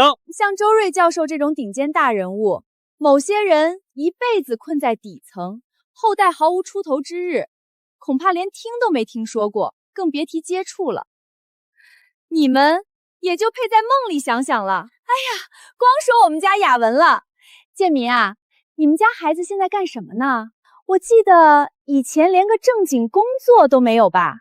今天这种大日子，怎么没见着人啊？该不会是混得太惨，连件体面衣服都买不起，没脸来见人了吧？建明啊，你还没回答我呢。今天可是老爷子大寿，这么重要的场合，怎么没见你把自家孩子带出来见见世面呀？该不会是父母不上进，孩子在外面混得没出息，连件像样的衣服都买不起，不好意思带出门见人吧？秀梅，你这话是什么意思？哼！哟，嫂子啊，我这可是关心你们啊，毕竟咱们雅文都要出国读顶尖商学院了，大家都是亲戚。你们家孩子要是实在找不到工作，说出来，我们耀宗说不定还能给安排个能干的工作干干呢。秀梅啊，费心了。我家一共有3个女儿，她们从小就不怎么爱钻研书本理论，所以早早就步入社会自己打拼去了。现在也就是普普通通的打工人，每天忙忙碌碌的，没什么亮眼的履历，不值得在今天这种场合拿出来炫耀。哈哈哈哈哈哈！闹了半天，原来生了3个连书都读不进去的废物啊！哎呦，我的妈呀！3个不学无术的废物！建明啊，建明，我还以为你们家藏着什么大人物呢，真是笑死我了！连书都读不进去，这辈子也就只能跟你一样了，真是可怜。哎，建民啊，这年头没学历可不行啊！你家这3个丫头一辈子算是看到头了，没出息喽。就是啊，你看人家耀宗家的孩子，再看看他家的，这简直是一个天上一个地下嘛！一家子懒汉不上进。哎，都是一家人，说话别这么难听嘛。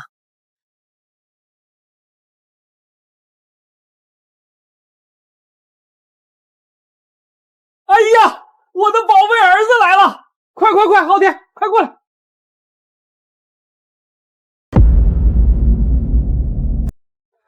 各位长辈乡亲，给大家正式介绍一下，这是我儿子周昊天，他可是我们老周家的文曲星。昊天刻苦备考了好几年，今年的目标直指国内顶尖高校的硕士研究生。哎呀，高材生啊，了不得，了不得！这算什么？你们知道我们家昊天梦寐以求、遥不可及的目标导师是谁吗？那可是国内学界的天花板，顶尖文学院的首席博导周玲教授。周玲教授的学术门槛极高，普通人连见他一面的资格都没有。只要我能成功上岸，成为他的关门弟子，我立马就能一步跨入国内最顶端的高端学术圈，彻底实现人生终极目标。听见没，大表哥？这才是真正的志向高远，前途无量，哪像你们家那3个不学无术的废物，碌碌无为，这辈子只能这样了。哼，这就是差距，天差地别。耀宗老弟，你们家这真是一门双杰啊！女儿去国外当精英，儿子在国内当大儒，以后咱们村可全指望你们了。人各有志，我觉得建民一家和和睦睦也挺好的，不是所有人都得大出息成大人物的。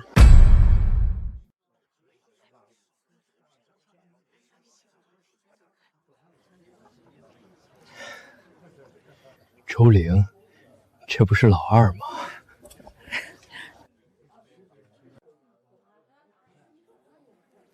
爸妈，我二姐什么时候成遥不可及的学界神仙了？她昨天不是还打电话抱怨说带研究生太烦，想回家啃老吗？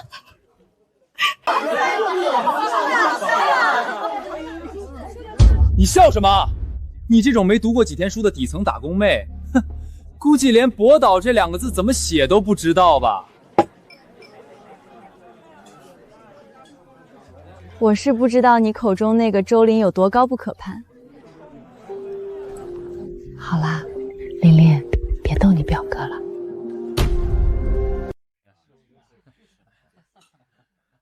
昊天啊，你别太激动，考研压力大可以理解。我恰好认识周玲教授，跟他还挺熟的。你认识周玲教授？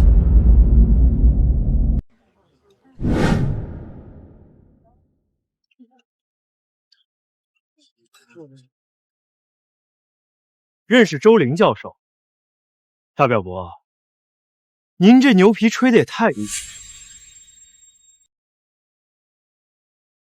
来，您不是认识吗？现在就播视频。周玲教授的私人微信，我连加3个月都没通过。您要是能打通，我周浩天当场把这手机吃了。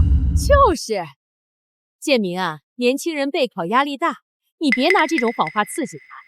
要是打不通，趁早认个错，咱们还是亲戚，不跟你计较。大表伯，我劝您别逞强了。周玲教授那种级别的学界泰斗，连我爸公司想请他讲个课，邀请了50次都被拒了。您凭什么能打通？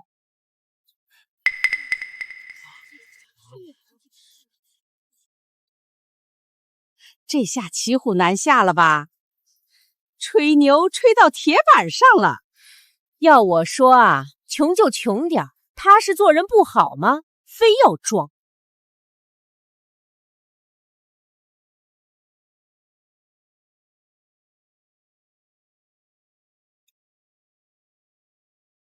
昊天，考研在即，你的心应该放在书本上，不是在这种小事上争长短。行，既然你不信，我现在就给他发个消息问问。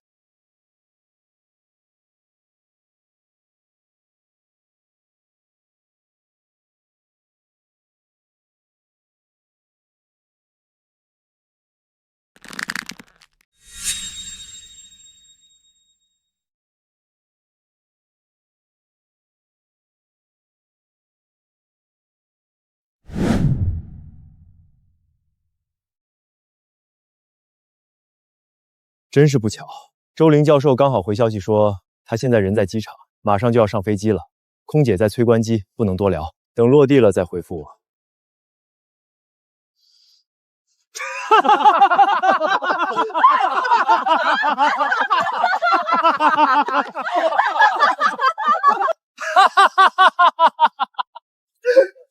上飞机了，大表伯，你这借口也太老套了吧？怎么不说他上外太空了，信号不好呢？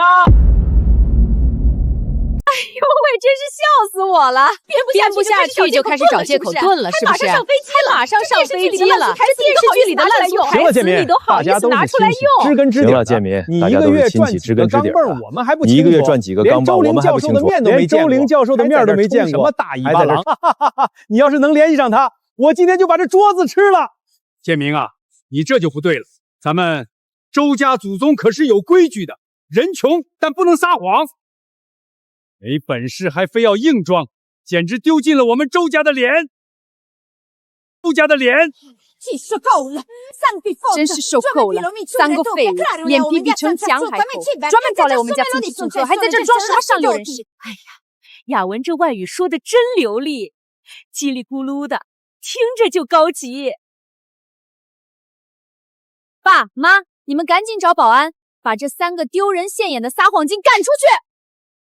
Tra poco il grande locale proprietario arriverà personalmente per effettuare il trasferimento dei nostri asset. E se il grande proprietario dovesse vedere che nella nostra famiglia ci sono parenti così vanidosi, cosa uscirà se lo arrabbiesso? Farli andar via subito. Ha ragione, Yawen. Anche mamma penso che queste persone siano uno sta. Soprattutto Joe Jenny. Questo inutile. Appena lo vedo mi dà fastidio. 对了，服务员，去把保安叫到门口候着。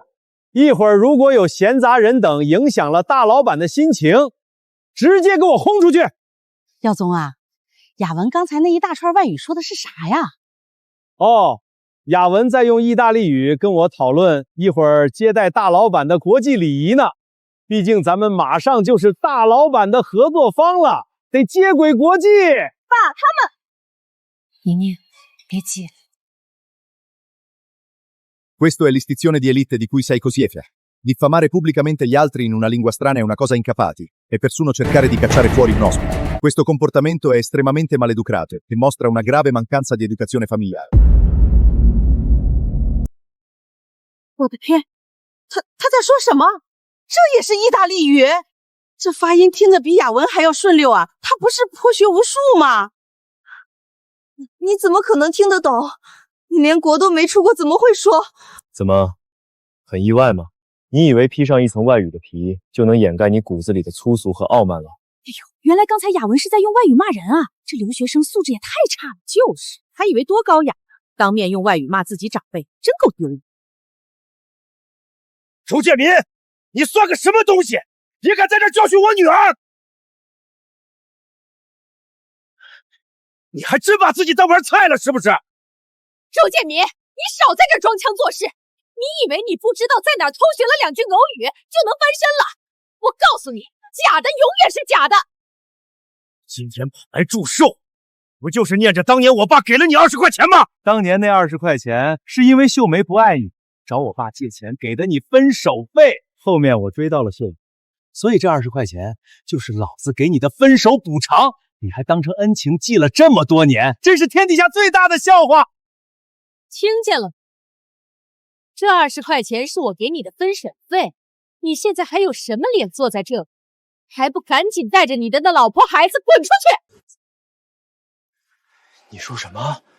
那20块钱不是表叔当年看我连饭都吃不上，好心给我的救命钱？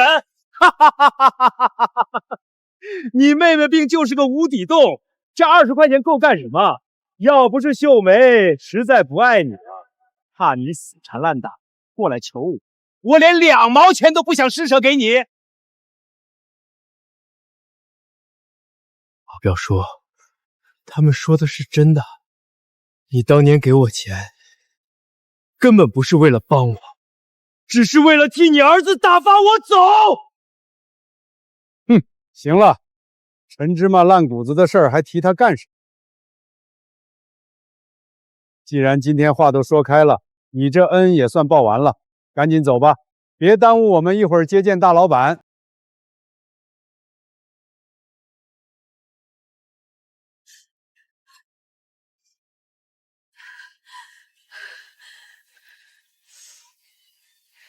你们简直欺人太甚，丧尽天良！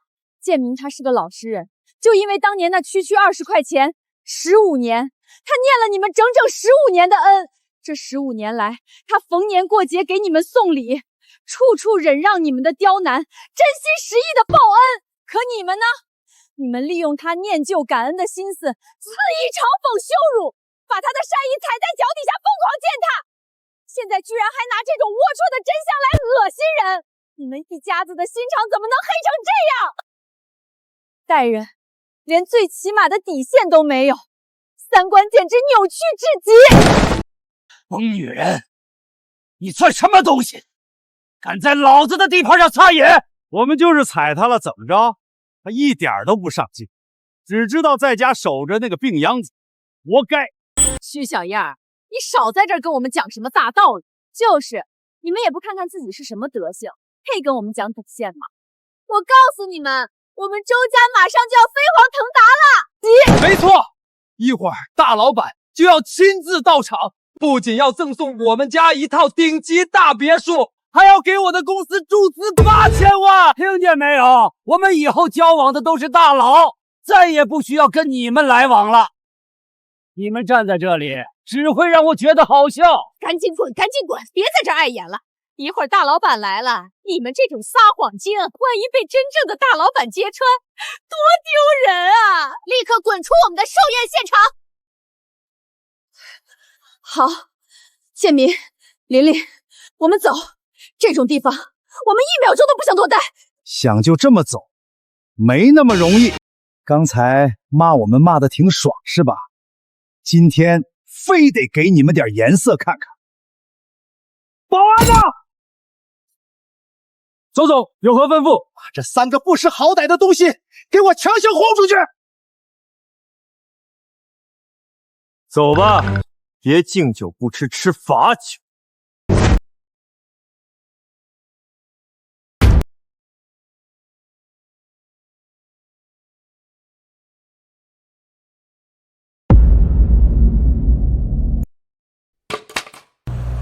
这什么声音？连地都在震！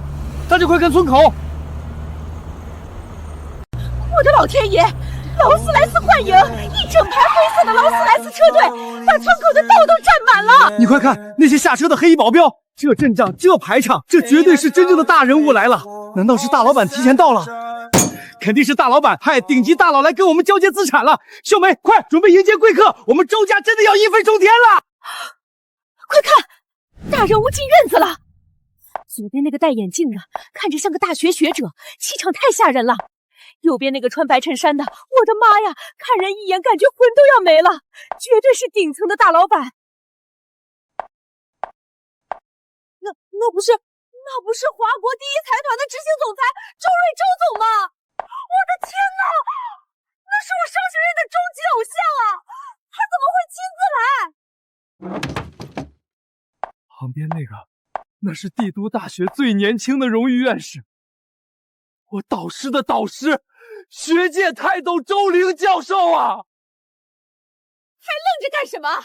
大老板派你们的偶像和导师来交接，这是天大的面子，赶紧上去打招呼啊！周董，你好，你好，我是周雅文，一直视您为人生榜样，我做梦都想进您的财团。周教授，我是昊天，能在这里见到您真是三生有幸。我导师经常提起您。滚！让开，别挡道！周总，这两位贵客怎么奔着角落去了？那边只有周建民那个撒谎精啊！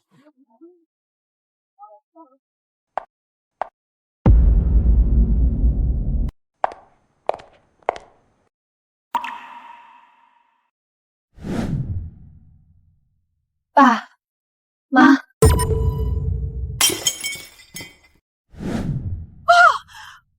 没听错吧？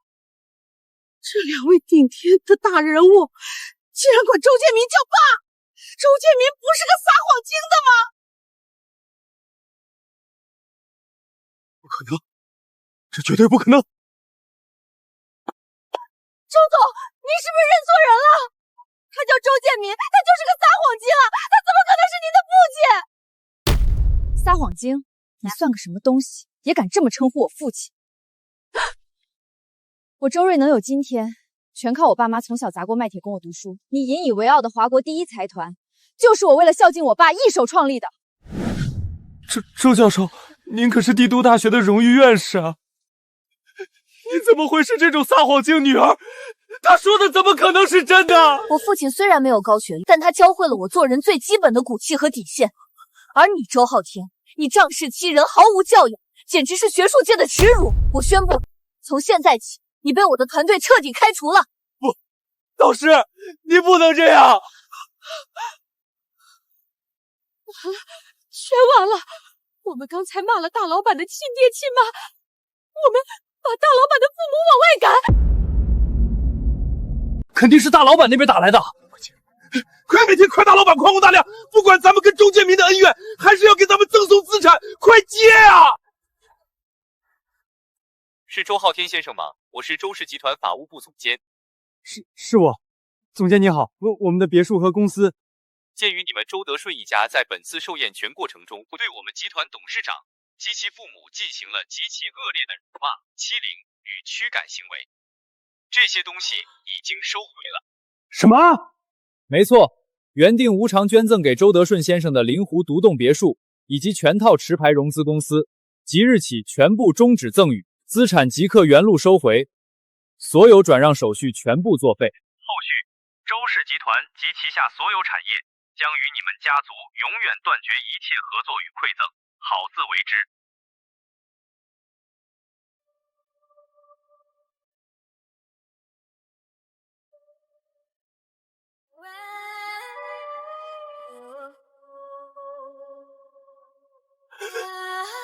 我的8000万融资公司全都没了！我的大别墅啊，我的富贵命啊，就差一点点啊！咱们这是造了什么孽，非要去惹周建民啊！完了，我不仅没进财团，还得罪了终极偶像，我这辈子全毁了！我的别墅，我的大老板之位，你们的人生不会因为一次撤资毁掉。只要你们真的上进，就算没有我，这些东西你们依旧能拿到手里。爸，你怎么了？你们这群败家子儿，我的富贵被你们做没了！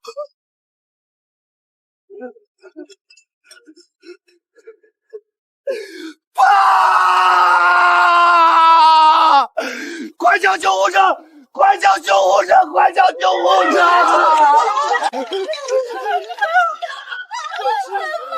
该，真是活该！为了20块钱的恩情去羞辱人家，现在好了，把人家好心愿意赠予的家产硬生生给骂没了。哎呦，周老爷子不行了，脸都紫了！快躲远点，别沾上晦气！爸，你醒醒啊！救护车，快叫救护车！让开，你想咬死他们！你个死丫头干什么？还嫌害我们家不够惨吗？闭嘴！不想他死就滚远点。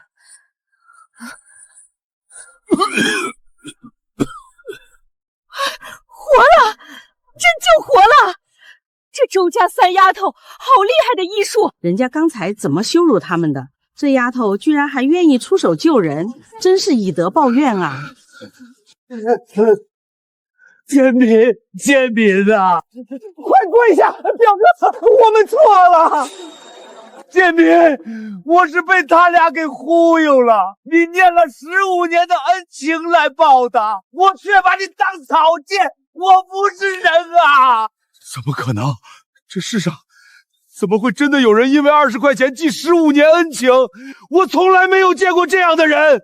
你没见过，不代表这种事儿没有发生过。可惜了，我就是这种。20块钱而已，你怎么会记15年？表伯，这些东西你能不能再给我们一次？这次我一定好好珍惜。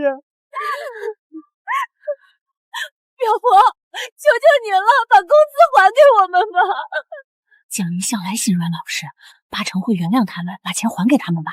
是啊，毕竟也是一条人命刚救过来，总得给个台阶下。说完了吗？建民，你原谅表叔了，对不对？那别墅和公司绝不可能。表哥，今天这一趟我看清了，你们的品性接不住这么大的回馈，让你们一步登天反而是害了你。但是你们依然好学，很上进，这些东西早晚会有的。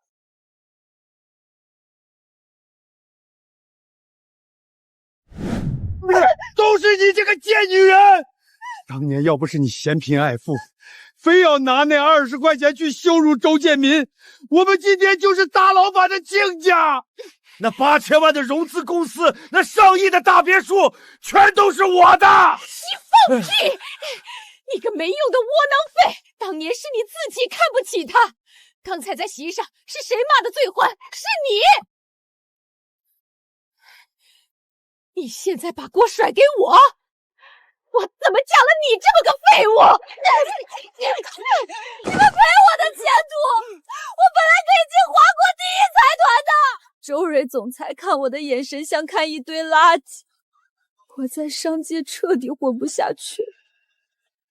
我本来应该有的大好前途啊，都是因为我只看表面。报应，这是报应啊！人家记了我15年恩情，我却这么对待人家。呸！什么东西？刚才那么羞辱人家，现在后悔有什么用？周耀宗，你之前为了办这个流水席，在我这借的5万块钱，今天必须还。还有你在镇上租豪车充场面的3万块，赶紧给钱！老王，各位叔伯，你们宽限几天，我一定想办法。哼，宽限？你这种品性，我凭什么相信你？你以为谁都跟周建民一样这么好心？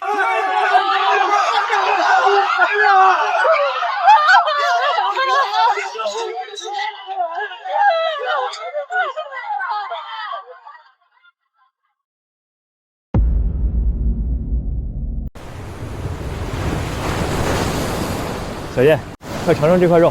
玲玲非说这是什么 M12级顶级和牛，我看跟咱们以前夜市买的也没啥区别。你帮我尝尝火候老不老？你这手艺绝了，比咱们当年在夜市烤鹅腿还好吃。你别光顾着烤，自己也吃一口啊！妈，您可太有面子了，堂堂董事长，现在专门给您一个人当私人厨师，这肉能不好吃吗？爸，我也要吃这块。去，这块是给你妈烤的，你想吃自己烤。爸，别光顾着烤肉了，签个字。意大利那个酒庄的手续办完了，已经全挂在妈的名下了。哎呦，怎么又买？上个月不是刚在瑞士买了个滑雪场吗？妈上周不是说那个牌子的红酒好喝吗？我就干脆把整个酒庄买下来。以后你们想喝，咱们就去那边住几个月。妈，明天我带您去趟欧洲，我联系了顶级的医疗抗衰团队，咱们去做个全面保养。我都多大岁数了，还做什么抗衰保养？浪费那钱干什么？那怎么行？您辛苦了大半辈子，以后必须永远年轻漂亮。钱的事您不用管，反正是大姐掏钱。没问题，记我账上。你们这3个丫头啊，妈这辈子最大的福气就是嫁给你们爸，又有了你们3个这么出息、这么孝顺的女儿。小燕，前半辈子跟着我，让你吃尽了苦。从今天起，这世界上谁也不能再让你受半点委屈。咱们一家人，以后什么都不管，只管享福。说得对，只管享福。爸妈，干杯！干杯！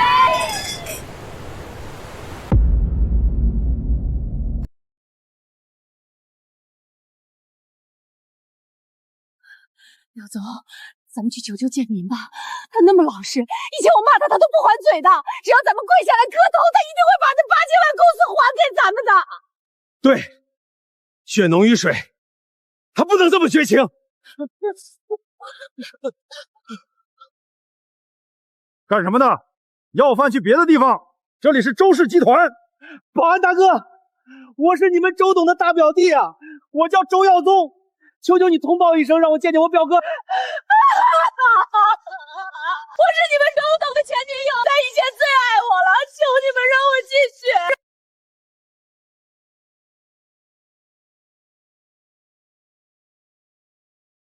原来你们就是那2个在老家辱骂我们董事长和老夫人的畜生！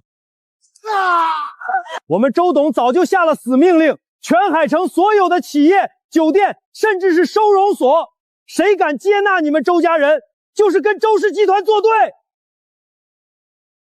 你们还敢跑这儿来认亲，给我打出去！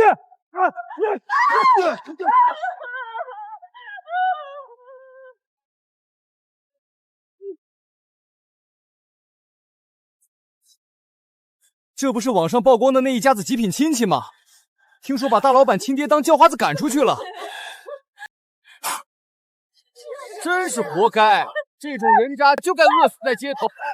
周耀，我跟你拼了！要不是你个废物，我怎么会落到这种地步？离婚！我要跟你离婚！贱人，你还敢提离婚？老子今天打死你！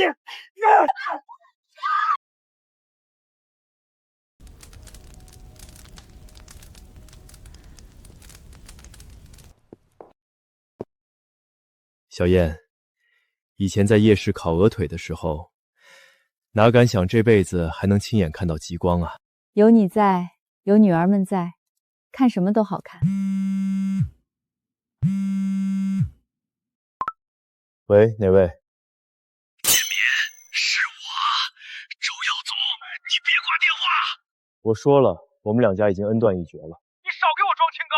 我告诉你，周建民，我们家现在被债主逼得连老宅都抵押了。我爸中风瘫痪了，秀雷也疯了，我们一家现在只能躲在漏雨的破庙里，这都是你们害的。那是你们自己贪得无厌，咎由自取。你别逼我，光脚的不怕穿鞋的。你们现在是大老板，是公众人物，对吧？你要是不马上把那套临湖别墅和8000万的公司还给我，我就去找媒体，我去网上曝光你们。静敏，怕了吧？我就说你们周家忘恩负义，贪亲叔叔逼疯亲弟妹。周蕊和周玲名气那么大，我看他们的声誉还要不要？马上给我打钱，不然我让你们身败名裂！周耀宗是吧？我是周瑞。周总又怎么样？光脚的不怕穿鞋的。你去曝光，你可以试试。国内哪家媒体敢发周氏财团1个字的负面新闻？另外，这通电话我已经全程录音了，敲诈勒索8000万，情节特别严重。足够你把牢底坐穿。你敢抓我？我是你表叔。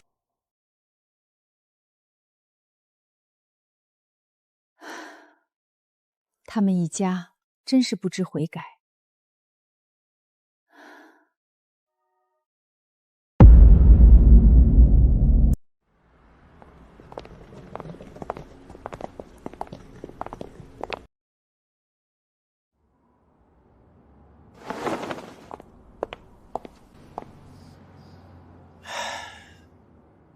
这趟冰岛的极光之旅去的确实值，风景美得像画一样。不过说到底，在外面千好万好，还是咱们国内的空气闻着踏实啊。这脚一踩在海城的土地上，我这心里才算是真正落了地。是啊，外面的米其林大餐吃的再多，也不如家里的热汤热饭养人。这大半个月天天吃那些西餐海鲜，我这胃都快抗议了。回去我得亲自下厨，去咱们庄园的有机菜地里摘点新鲜蔬菜，给你们做一顿地地道道的家常菜，红烧肉、地三鲜，好好给你们补补。爸妈，你们先坐车回庄园好好休息，泡个温泉解解乏。我跟老二老三得先去一趟集团旗下的生物艺校研究所，我们投资的那个抗癌靶向药新项目今天有了突破性进展，下午必须开个紧急短会，敲定后续的临床资金，这事关无数患者的希望，耽误不得。行，工作重要。你们姐妹3个现在是集团的顶梁柱，有责任心是好事儿。不过那家研究所建在西郊的盘山公路上面，位置有点偏僻，你们路上一定要注意安全，让保镖车队跟紧点儿。忙完早点回家。你妈的红烧肉可不等迟到的人啊！遵命，老爸，我们保证速战速决。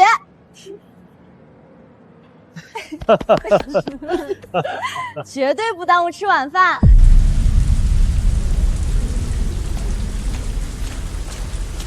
他们都在骗我，所有的人都在骗我。吃鱼子酱，吃鱼子酱。爸，我饿得胃疼，感觉肠子都要搅在一起了。咱们已经3天没吃过一顿饱饭了，要不咱们去镇上要饭吧，或者去翻翻饭店后巷的垃圾桶，总能找到点剩饭剩菜的。我真的受不了了。要饭！你个没出息的畜生！我周耀宗好歹曾经也是身价几千万的老板，我这辈子就是活活饿死，就是从悬崖上跳下去，也绝不低三下四的去给那些工人磕头要饭。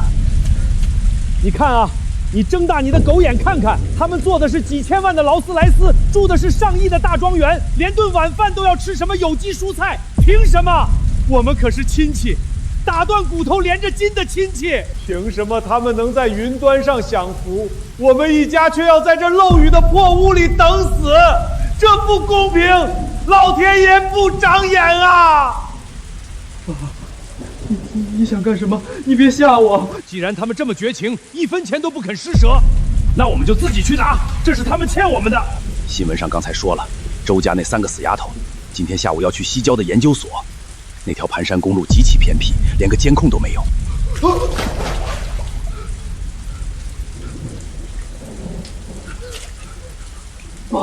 绑架！爸，你疯了吗？这可是违法的，不能干！你看看我们现在这个鬼样子，跟死有什么区别？你放心，我也不是真的要对他们动手，只是吓唬他们一下。他们看在亲戚一场的份上，一定会给我们钱。拿到钱，我们就放了他们。昊天，你想想你以前在大学里悠闲的日子，你想想那些比现在的你更有出息的人，干还是不干？干！爸，你说的对，我们就这么办。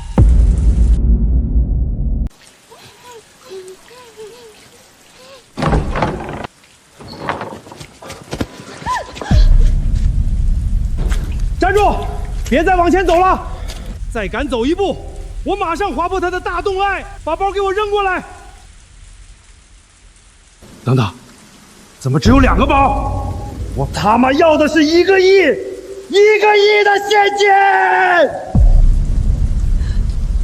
你是不是敢跟我耍花样？耀宗，你先冷静点，千万别手抖。你要的钱我带来了，但是你动脑子想想，1个亿的现金足足有1吨多重。别说我现在提不动，就算我给你拿来了，更何况2小时内，全海城的银行根本凑不齐那么多不连号的旧钞。这2个包里，是银行金库里能调动的所有旧钞。一共3000万，1分不少。你放屁！你少拿这些话来忽悠我！你堂堂大老板，8根汗毛都比我的腰粗，连1个亿都拿不出来。你就是舍不得钱，你就是看不起我。你信不信？我现在就弄死这个贱丫头，让你们周家断子绝孙！你弄死他，你图什么？图点气儿吗？杀人偿命，你弄死他，你1分钱也拿不到，还得拉着你儿子一起挨枪子儿。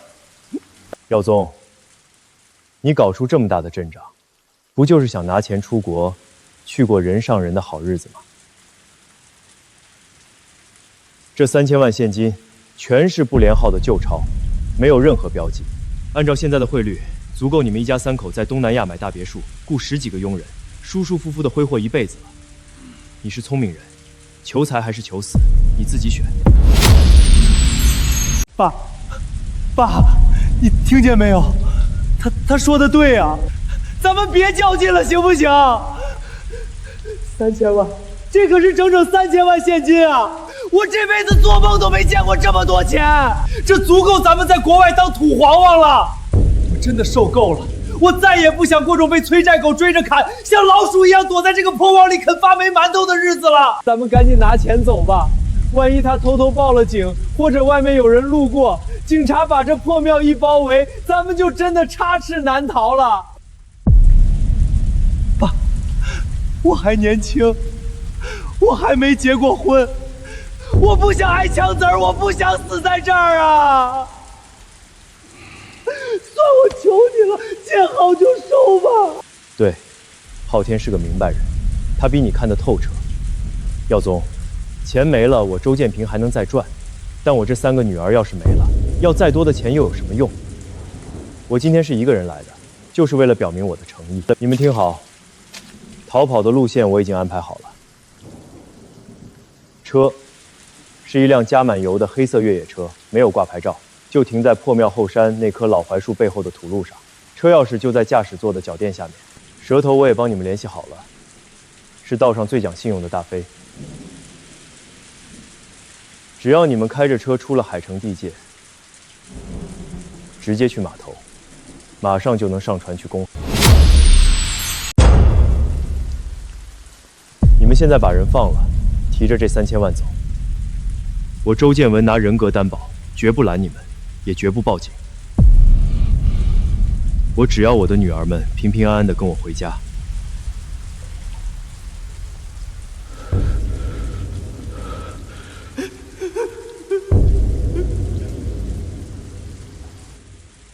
给我灌迷魂汤！你周建民是什么人？吃人不吐骨的老狐狸！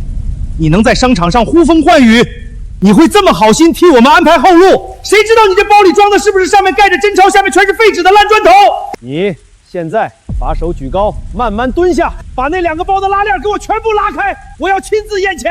我警告你，动作给我放慢点儿。要是你敢耍什么花招，我立刻白刀子进红刀子出，大不了大家一起死在这个破庙里。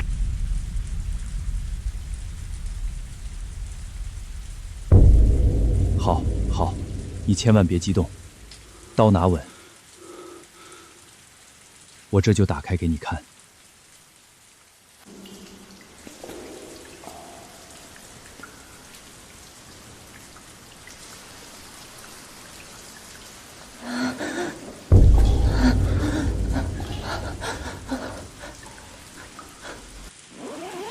你看清楚了，全是100元面值的旧钞，1捆10万，全在这里。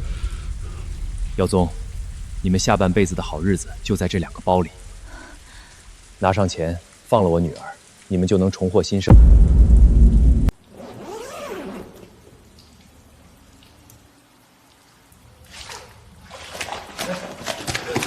都是我的，都是我的！钱，真的是钱，全是真的！爸，你快看啊，我这辈子都没见过这么多现金，咱们发财了！有了这些钱，咱们再也不用像阴沟里的老鼠一样躲在这个破庙里啃发霉的馒头了。咱们去国外买大别墅、买游艇、买最贵的限量版跑车。我要让以前那些看不起我、骂我是穷光蛋的富二代全都跪下来给我舔鞋！我要拿钱砸死他们！爸，咱们成功了，咱们这辈子都不用愁了！周建民啊，周建民。你平时在电视上、在新闻里再怎么风光无限，到了老子面前，还不是得乖乖低头认怂？你这辈子辛辛苦苦赚再多钱有什么用？最后还不是全给我做了嫁衣？你再聪明，还不是被我拿捏得死死的？算你今天识相。昊天，别他妈光顾着闻了，赶紧把拉链拉上。拿上钱和车钥匙，咱们现在就走，去过咱们的人上人日子。趴下！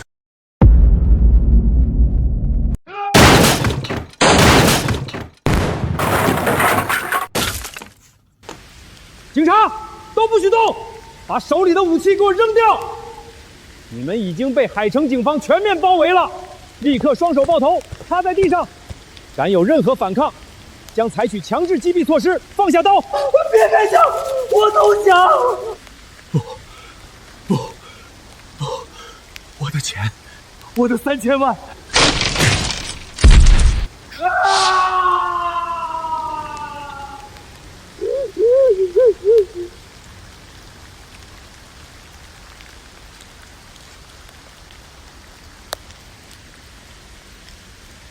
董建民，你个卑鄙无耻的小人！你不讲信用！你刚才明明发过毒誓，说绝对不报警，放我们走的，你竟然敢阴我！你这只老狐狸！你骗我！你说过不会报警的！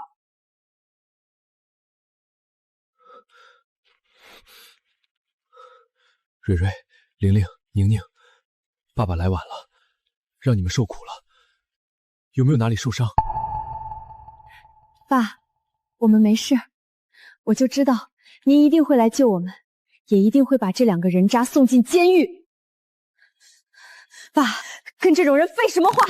他们死有余辜。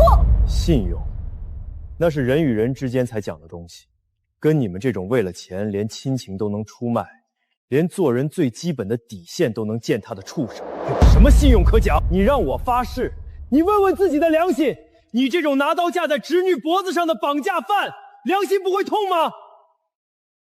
我周建民做生意，在商场上摸爬滚打15年，的确讲究一诺千金。但我今天站在这里，首先是一个父亲，为了保护我的女儿，别说是发个空头毒誓，就算是让我散尽家财，让我背上千古骂名，我也在所不惜。这不是我阴你，这是天网恢恢，疏而不漏，是法律在制裁你。今天多亏了你临危不乱，胆识过人，要不是您刚才极其冷静地跟他们周旋，故意用打开拉链检验现金来刺激他们的贪欲，转移他们的注意力，我们很难找到这么完美的破门时机。您受惊了，剩下的交给我们。警官，您严重了，是您和各位特警同志冒着生命危险冲在一线，你们才是真正保护老百姓的英雄。把这2个涉嫌持刀绑架的嫌疑人给我押上警车！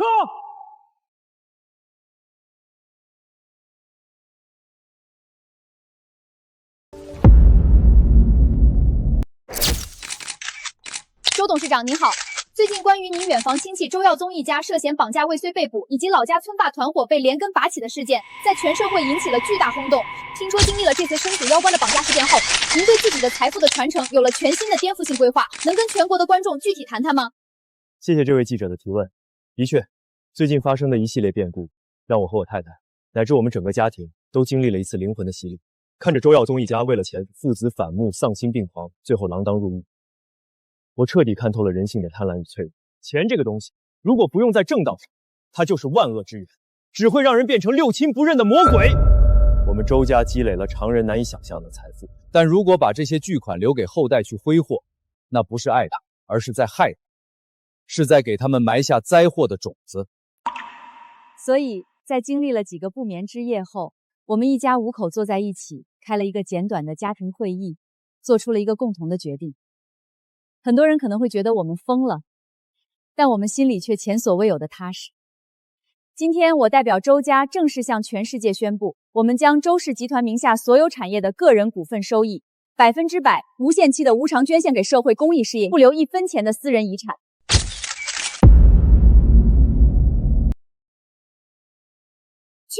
全额捐献，周夫人，这可是一笔不小的资产啊！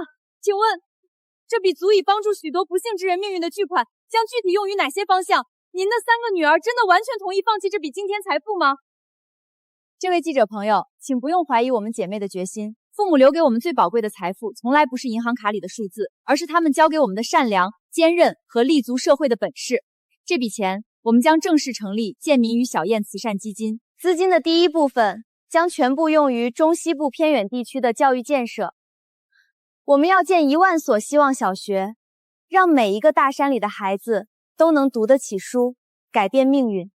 资金的第二部分将用于孤寡老人、重症儿童的医疗保障，以及设立专项法律援助基金，专门用来打击黑恶势力，为那些遭遇不公却无力维权的底层百姓撑腰。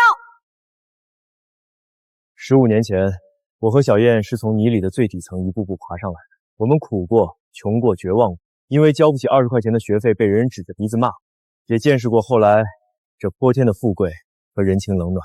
现在的我们什么都不缺了，我们把这一切交还给社会，只希望在这个世界上能少一些像当年我们那样在寒风中绝望哭泣的穷人，多一些能吃饱饭的笑脸，多一些能在黑夜里照亮前路的温暖。